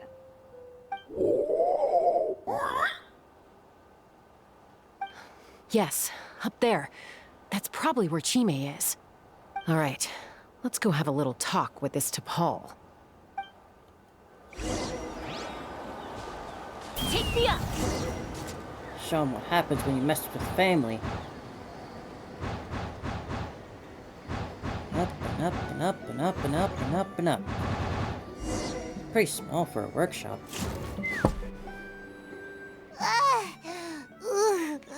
Paimon's never flown that fast before. She feels so ready to throw up. Yeah, at least we made it in one piece. Aha. Just as I thought.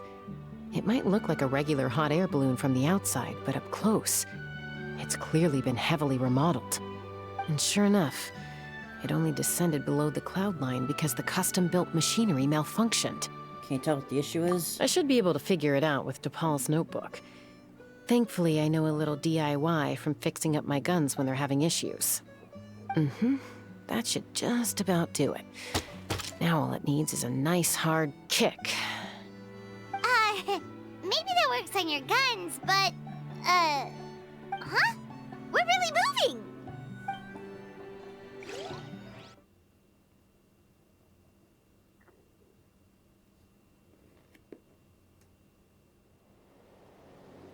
Oh. Here it is! The workshop in the sky! Oh, you gotta see it to believe it. Wow. Makes you wonder why T'Pol even bothers with phlogiston wings when he has tech like this. Well, according to the notebook, the platform beneath us runs on components from the Cinder City. Those can't be mass-produced. Also, I have some doubts about its mobility after seeing how it moved just now. For someone like T'Pol who dreams of flying freely, this definitely doesn't cut it. But if he's got that relic, he should be able to make a set of prototype wings for himself, right? Why bother making a whole flying workshop so he can mass-produce them? If he can go freely from the workshop, he's probably already built those prototypes for himself. But this doesn't add up. he's already achieved the power of flight, then he must have bigger dreams we don't know about. But what? With any luck, we'll find the answers in his workshop.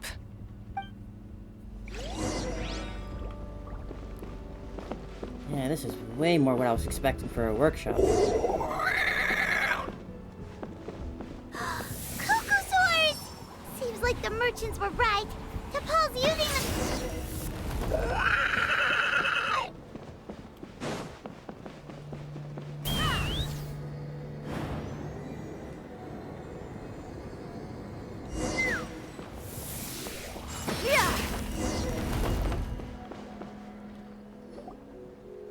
Why won't it fly away like the others? Is it?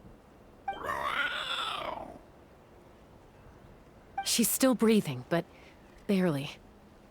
By the looks of it, T'Pol was using these cages to extract phlogiston from the Cucosaurs. Once a Bastard. Cucosaur is drained of phlogiston, it becomes too weak to move. We'll have to come back for these ones after dealing with T'Pol. There's no notebook here. Let me see. Looks like a record of his phlogiston research. Log number 330. With the support of... I was finally able to launch the airborne workshop. Even though it relies on the relic for 80% of its power supply, I've at least taken the first step. Log number 348. Research on the relic is progressing well. I should be able to replicate the technology and scale up production very soon. Has proposed a name for this groundbreaking invention. The phlogiston wings. I think I'm getting close. Soon, I will achieve my dreams. Log number 377. Encountered some issues with the new, smaller model phlogiston wings. The gaseous phlogiston showed some volatility during the refinement process. Thinks we should proceed at a more cautious pace with the refinement experiments. But after so many past failures, I have to prove that I will succeed this time. Log number 114. Ran an experiment using Cucosaurs to refine gaseous phlogiston. It was a success. Log number 117. I have started recruiting merchants and hunters to capture wild Cucosaurs. Log number 121. Major breakthrough in the efficiency of phlogiston yield. Huh? So many parts have been crossed out! Based on the context, it should be someone's name. Yeah, probably the contact he alluded to in his other notebook. Guess he has a benefactor. Did anyone else notice how the numbering system in this notebook suddenly changed halfway through? Yeah, and the tone seemed to change a lot too. We haven't got time for textual analysis, I'm afraid. Grab the notebook and let's press on.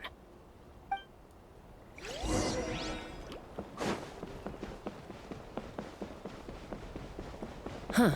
Never seen one of these before. Looks like this was built with the Cinder City components, too. You're not thinking of giving it a nice hard kick, are you?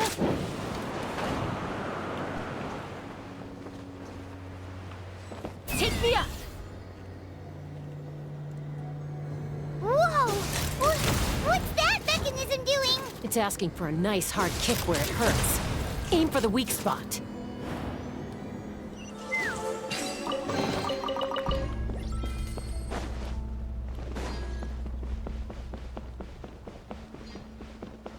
What are they doing here? It's T'Pol's henchmen. He must have brought them here using the relic in his prototype wings. Watch out!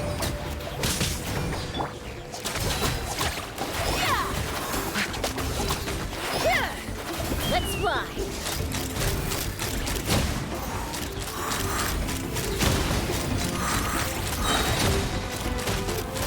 Bullseye! Locked on!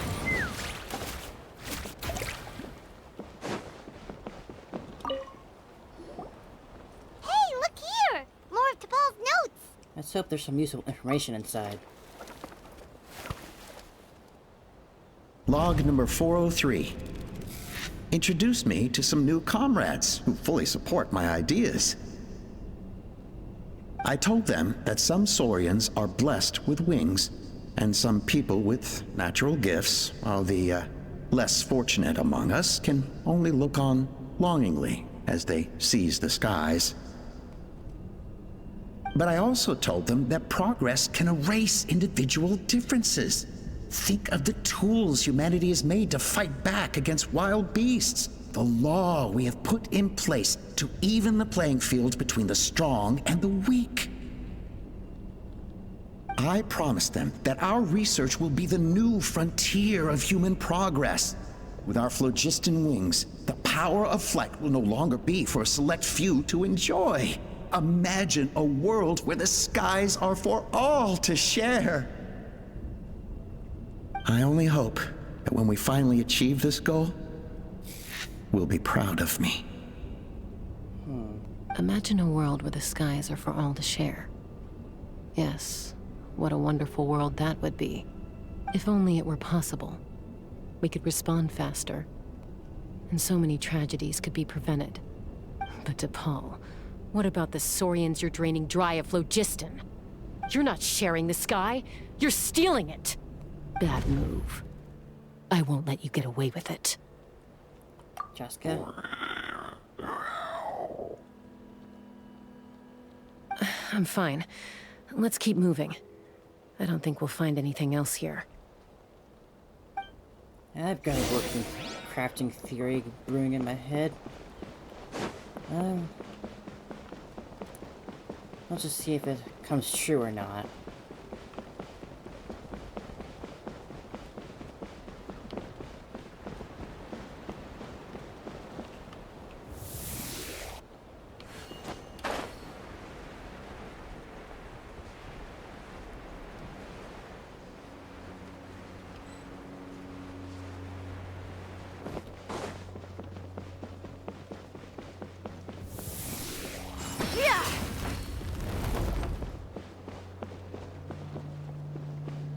Take me up!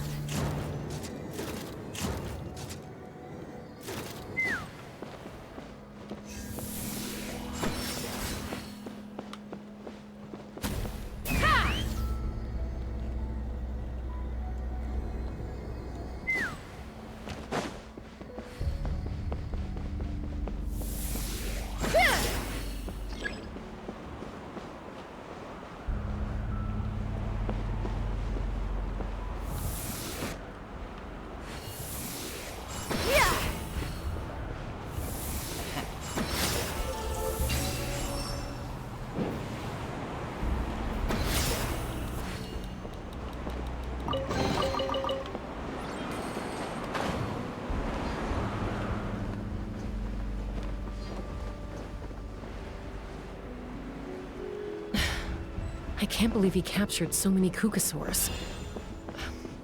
But right now, we have to focus on solving this problem at the source.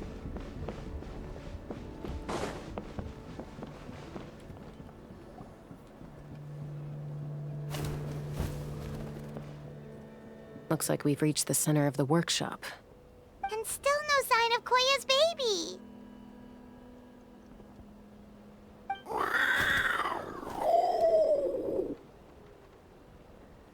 Let's search this area for now. If we still can't find Chime, we'll double back. Roger.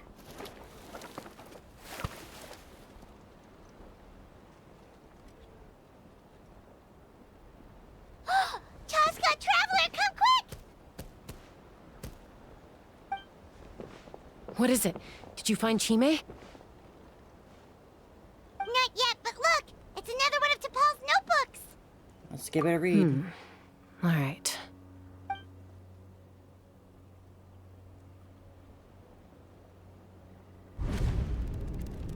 Log number 428. We decided to restart the experiments on phlogiston refinement, but without telling. This is the final obstacle to the success of the Phlogiston Wings project. We cannot fall at the last hurdle. Log number 436. Earlier today, suggested using Kukasaurs as an intermediary to extract refined phlogiston. It's certainly feasible, but... Anyway, As long as our secret experiment succeeds, I'm sure won't bring it up again. Log number 443. We will conduct the experiment tomorrow. But birthday is coming up, so hopefully we'll have a birthday surprise for her. Log number 444. Huh? Why is this log empty? I guess whoever wrote down the log number was prevented from recording the results. There's still more. Log number 0. We lost many comrades in the accident. Among them are friends, lovers, and children. But we cannot stop now. We will keep their legacy alive and carry their dreams forward. As of today, we are scrapping the artificial refinement method. Instead, we will focus all our efforts on phlogiston extraction from live cucosaurs. They are arrogant beasts whose existence in the wild serves no one but themselves. Their true worth lies in their sacrifice for the sake of human progress. Disgusting. To facilitate our operations, we will gradually move the airborne workshop closer to the Flower Feather clan, even as we continue to expand it. All this we do to create a world where the skies are for all of humanity to share. All this we do to make T'Pol's dream a reality.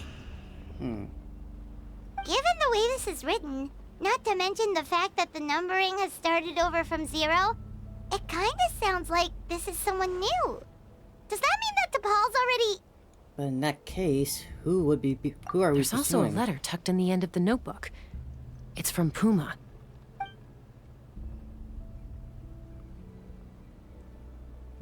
T'Pol, I don't know where you are right now, so I don't know how to reach you. My best bet is to send this letter to the Flower Feather clan. Your father is gravely ill. Oh, I know we've had our differences in the past, but he is still your father. Won't you come and visit him? Please. I know you never liked him and cared even less for me. All you ever yearned for is the sky. And your birth mother. But we'll still be waiting here for you if you do come back.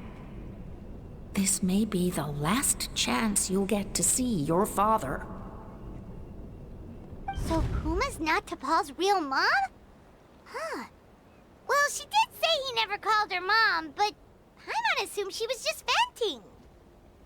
We know that T'Pol's father passed away quite recently, and this letter looks recent. By contrast, the writing in this notebook is old and faded. It looks like the real reason T'Pol didn't attend his father's funeral is because he'd long since passed away himself.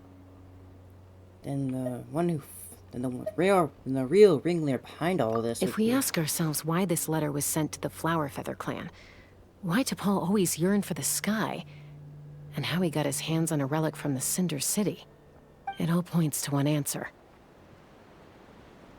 That's right. T'Pol was my child. He was born during my days as a wingless wanderer. His birth gave me new hope. I wanted to become the kind of mother who spent her days as a valiant rider, soaring the skies. Not an aimless, wingless nobody.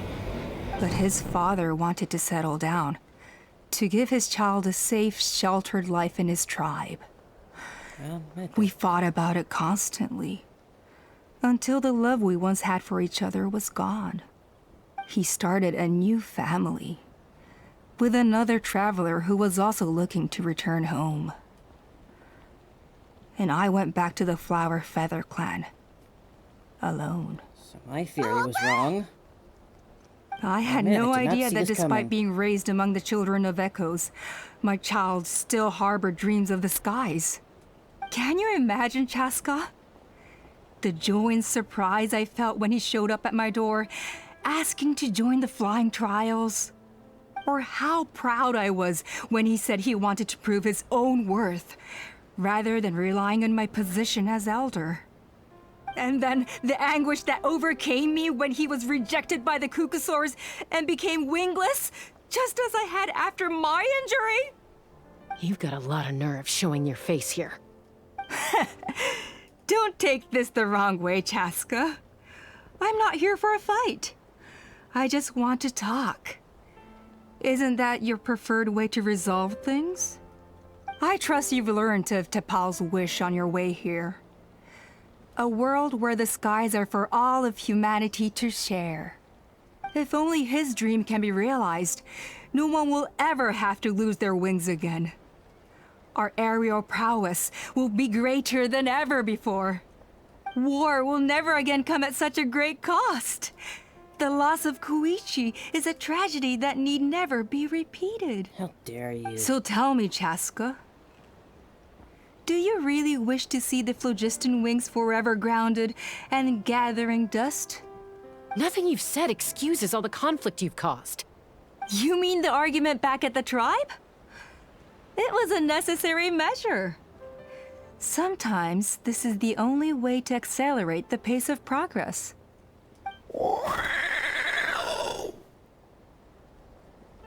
Is a mother harming her children when she coaxes them into swallowing a bitter pill?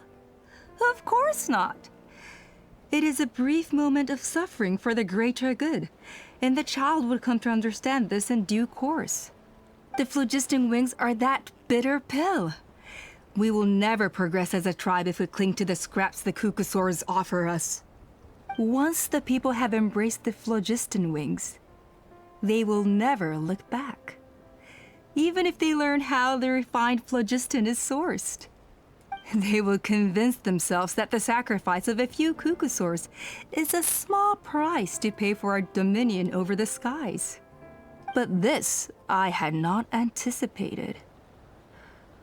I barely had the chance to introduce the phlogiston wings to the tribe before you found this place. Your plan was hardly foolproof. Yet, it can still be salvaged. Chaska, traveler, you are the hope of humanity. I'm sure you have your doubts about my methods, but know that my love for humanity and for Natlan is genuine. You know me, Chaska. And you know that I've always treated everyone in the Flower Feather clan as my own children, as fellow humans. Surely you can understand my perspective. You wish. Ulpa, Natlan doesn't belong to humans alone. And truthfully, neither do I.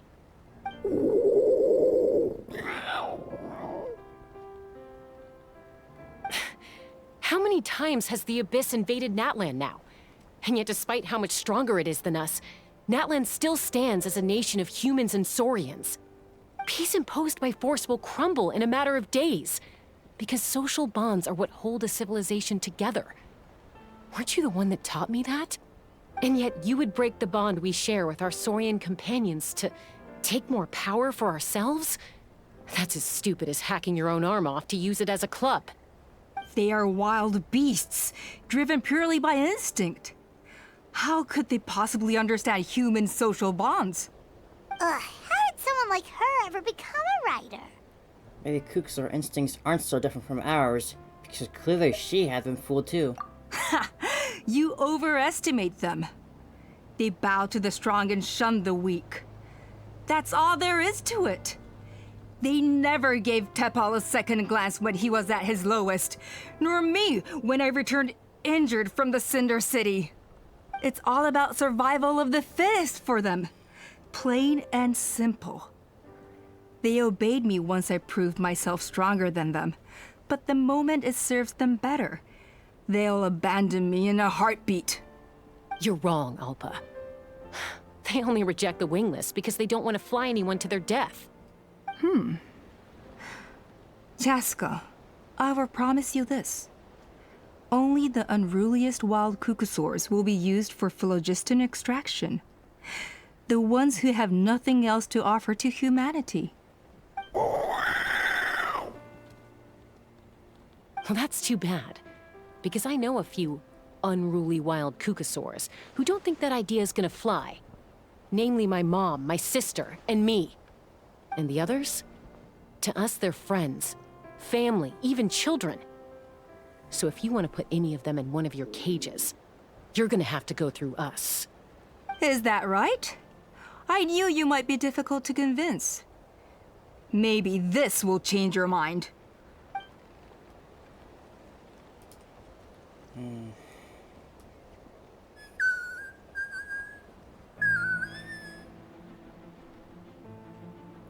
You're pathetic.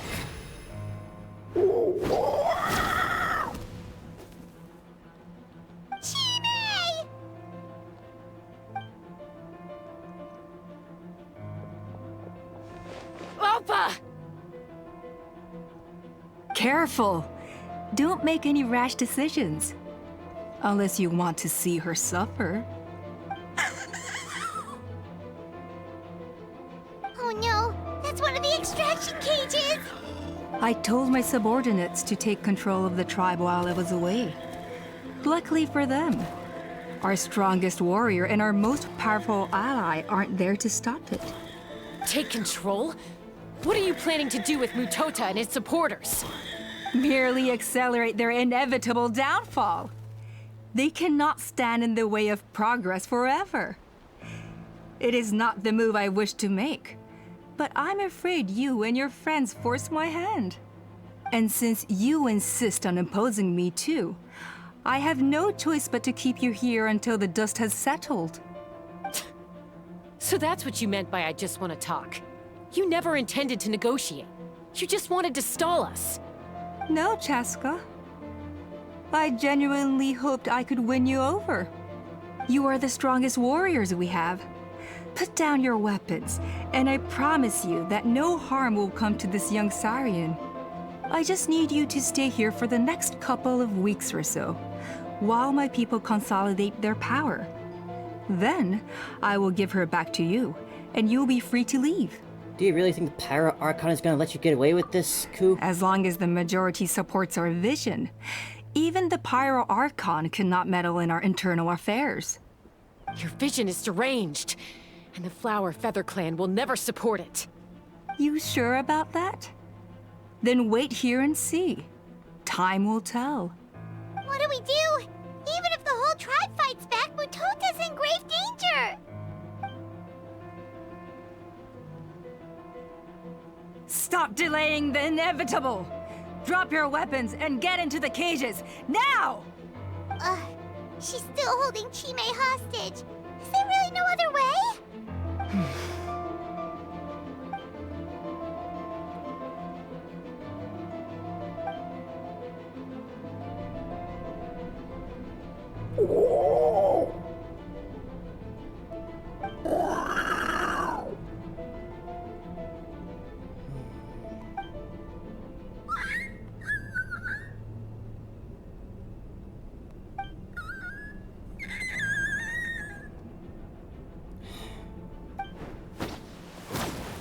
Koya? Huh? What are you yapping about? Stand down. Drop your weapons, now! This instant!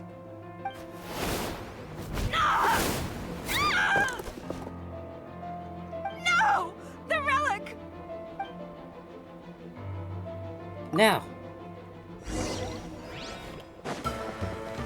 Buckle up! Hi! Let's spark things up. Knock them down. Take me up! Give up, Alpha. We're negotiating my way now, and this ain't your strong suit. Hey, something's up with this relic! I got it!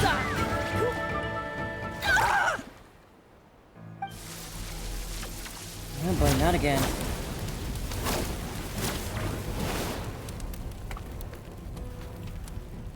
No! What is she doing? She'll bring us all down with her! But why? We stabilized the relic! Maybe it got damaged in the fight. If we don't think of something fast, this whole workshop is gonna fall apart. No. They're directly beneath us. My beloved tribe! Leave the workshop to me. You can deal with the relic. If we don't solve this problem at the source, the whole place will come crashing down. Okay,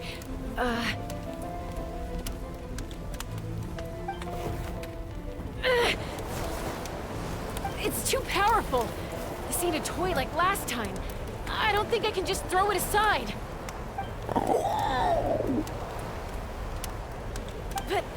But we need to get it far away before it explodes.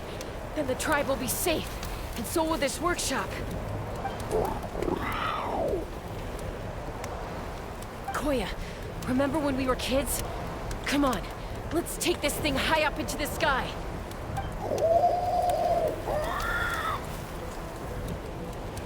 Don't worry, I know I can get rid of it before it explodes. We're talking some surface wounds at most. All I need is for you to catch me at the end, just like old times.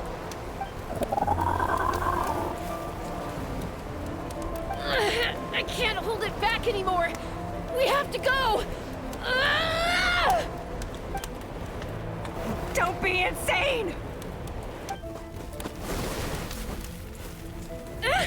Alpa! What are you... You're a fool, Chaska! Why would you choose such a risky solution? We cannot entrust the safety of our tribe to this wild Saurian! I'm the fool. You really think you can stand a better chance than me? Completely lost it. Sure, it may be asking too much for an ex-wingless to escape the blast radius in time. But I can fly it a safe distance away, even if it's the last thing I do. So that's your choice now. Here, this should be high enough to save the clan. What? You don't get to die a hero today.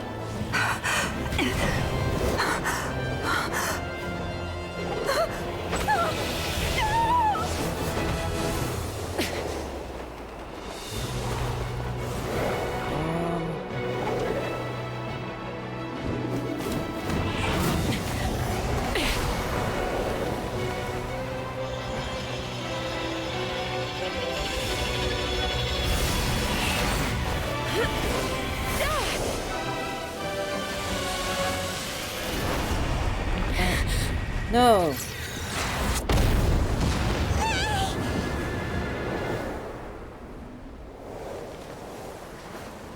Koya. Huh.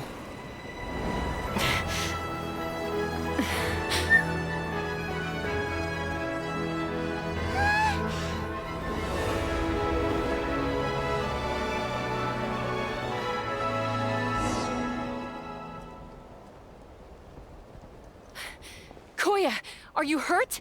Let me take a look at you. What do you mean, I'm fine? Didn't I tell you to catch me on your back? Why did you try to shield me from the blast?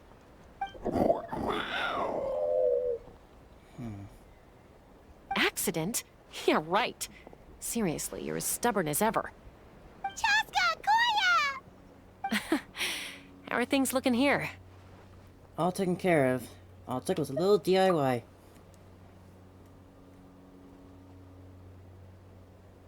I think that's putting it mildly. I owe you one. Again.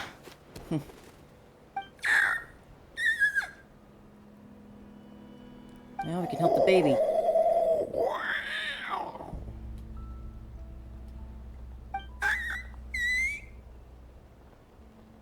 Oh, but be honest. Do you still think Kukasaurs can't form bonds? Mom, I'll figure out the refinement problem. I'll find a way.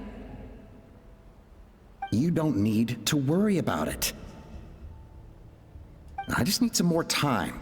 That's all I ask. Please just trust me. Just this once.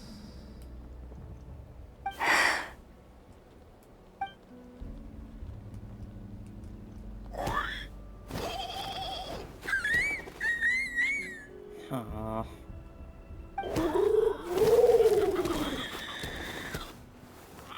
The Flower Feather Clan yield to the strong. And it's up to the winners to define what strength means. So it looks like it's my turn to yield.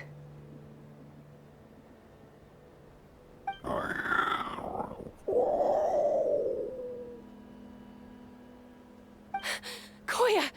Koya! No. No.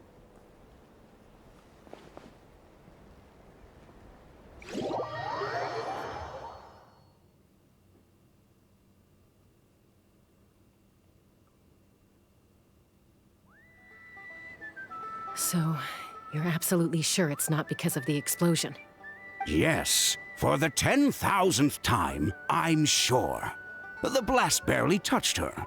The reason she fainted was old injuries playing up, compounded by overexertion in recent days. The moment she finally relaxed, all the built-up stress finally caught up with her. And no wonder. Honestly, she's just like you.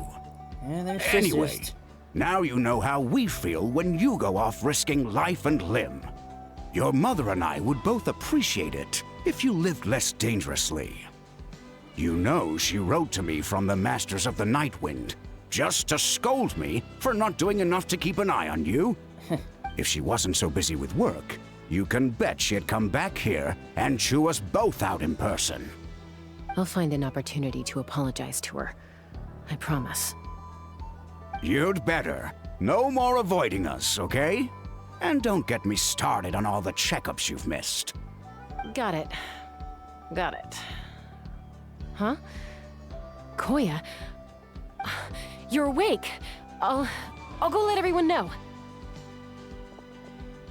Hey, but we're not done talking. Gone like the wind. What are we gonna do with her, hmm? Even after everything that's happened, she still hasn't figured out how to start the conversation with you. She keeps saying, I don't think Koya has forgiven me yet. But if you ask me, she's the one who's scared to open up and have an honest conversation.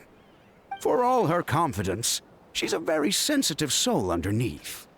You'd think as a peacemaker, she of all people would know how to reconcile with her family after a falling out. She must have been a handful growing up. Thank you for being there for her. And of course, thank you for keeping her safe when you were up there in the sky. Koya, Uncle Cusco, we're here!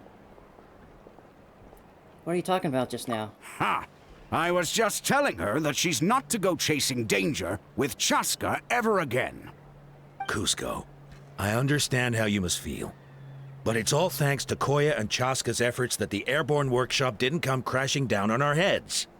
Oh, Paimon almost forgot to ask. They didn't hurt you while we were gone, did they? Thankfully, when her co-conspirators tried to arrest me, I was out coaching Koyer and Junan. The two of them were a huge help. They took care of things while I went around rallying the resistance.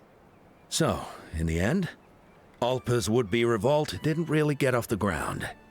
And as it turns out, not all of the wingless want to see our dear Saurian friends replaced with phlogiston-powered gizmos. I'm so sorry you got mixed up in this, by the way. We should have caught on to Alpa's scheme sooner. We could have saved so many Kukasaurs from getting hurt. Most of the airborne workshop has now been dismantled. We've just left one small, harmless part intact, and repurposed it as a jail for Alpa and her cronies. Let's see how they like being locked up in a sky prison!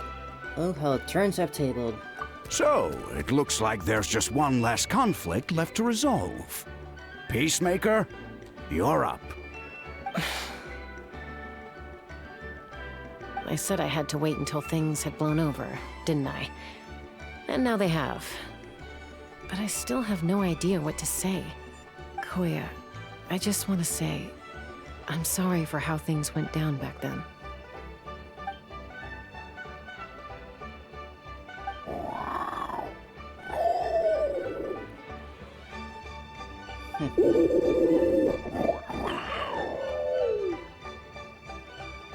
Huh? Does this mean you're... You're not mad at me anymore? There's that family likeness coming through again. I was just... But that day, when we ran into each other...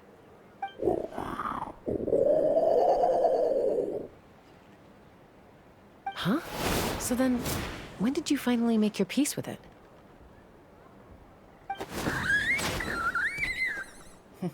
Just came splatting down.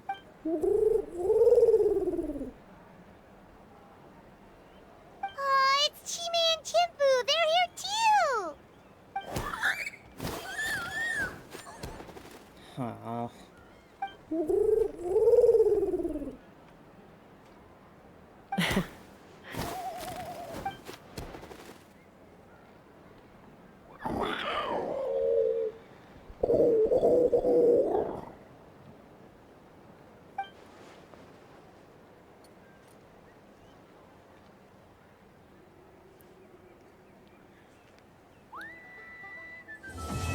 Oh, wonderful. Oh, that was really nice. Fun little tribal quest.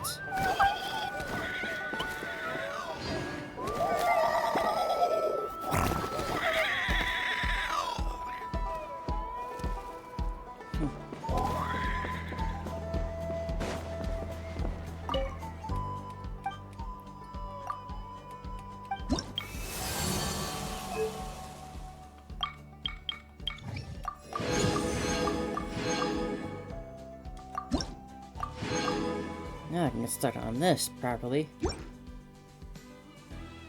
Yeah, she's still so pretty.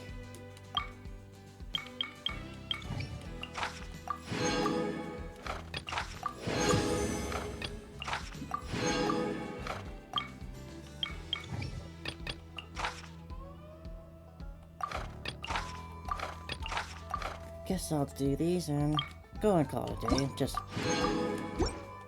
a Genshin only day. Doesn't sound bad. Let's see, where were those bounties?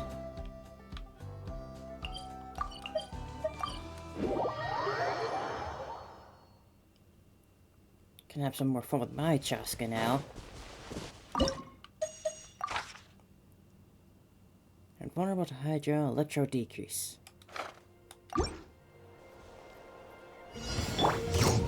You're in for a little shock. Blitz. Let's get it on!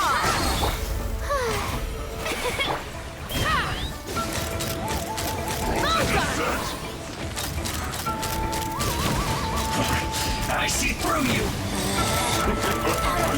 Hold on to your hats. It's time! Looks like I went too far. Buckle up!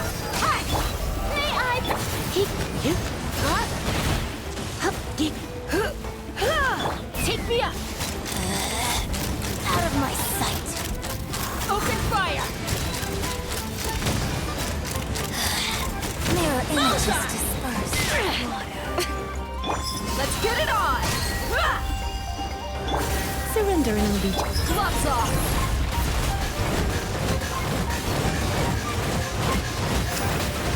Her Majesty. The Shelby. This body belongs to ice and snow.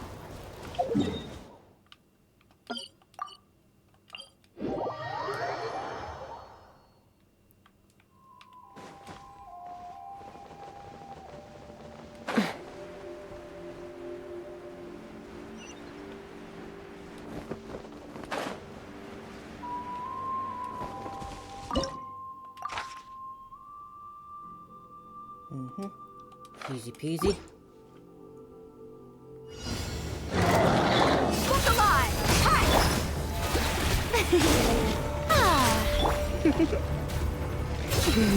Knock him down. Take me up! Malta! Open fire! Malta!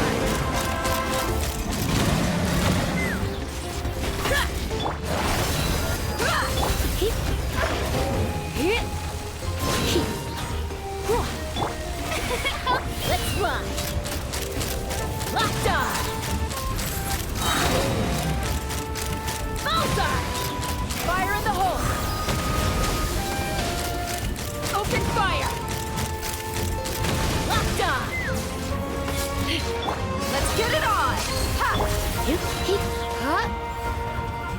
blitzed.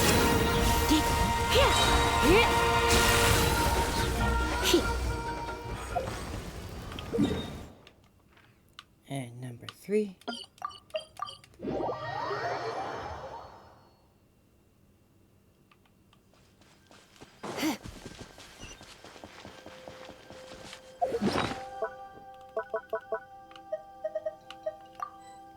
Sing your heart out.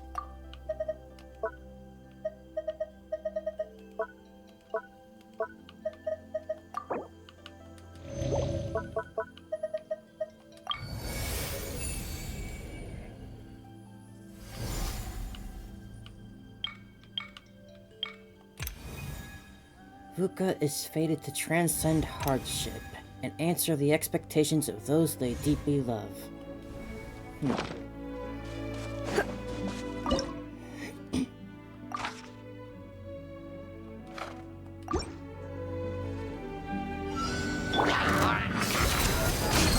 Let's spark things. The show begins! Locked on! Bullseye! Locked on! Open fire! Open fire! You're dead meat! Alright, playtime's over. Buckle up! Take me up! Knock him down. Open fire! Locked on! Simple as that.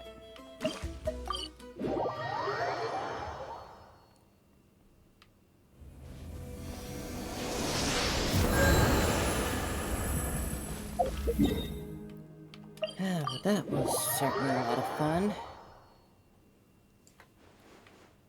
Really do like Chaska. She's quickly going to be a favorite character, not just because she's beautiful. Add Astra. She gotta...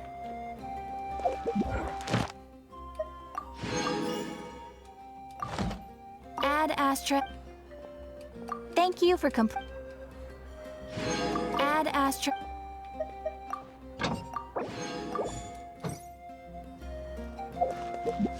Still cannot believe how easy a time I had getting Chaska and her weapon.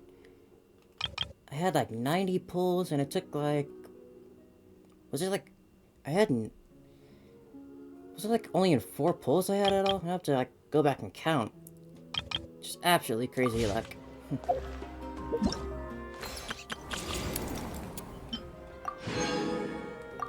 Yeah, nice. I think that might even be enough. Just a little bit short.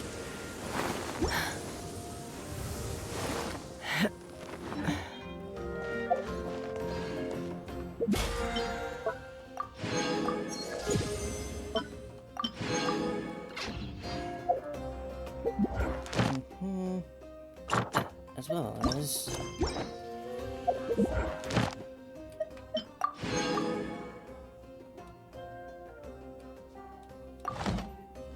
Alright. I think I can end it right there. Nearly over 3.5 hours. Shorter than my previous streams, but I'm satisfied with that. Let's go ahead and raid out.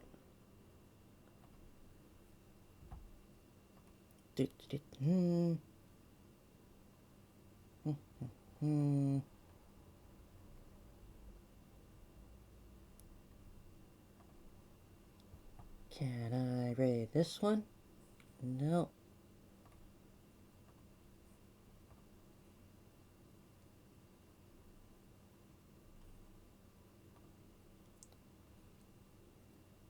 Guess I'll just drop by someone random. Nothing wrong with that. Let's see... You, I guess. Alright. Good day today. I will see you next time.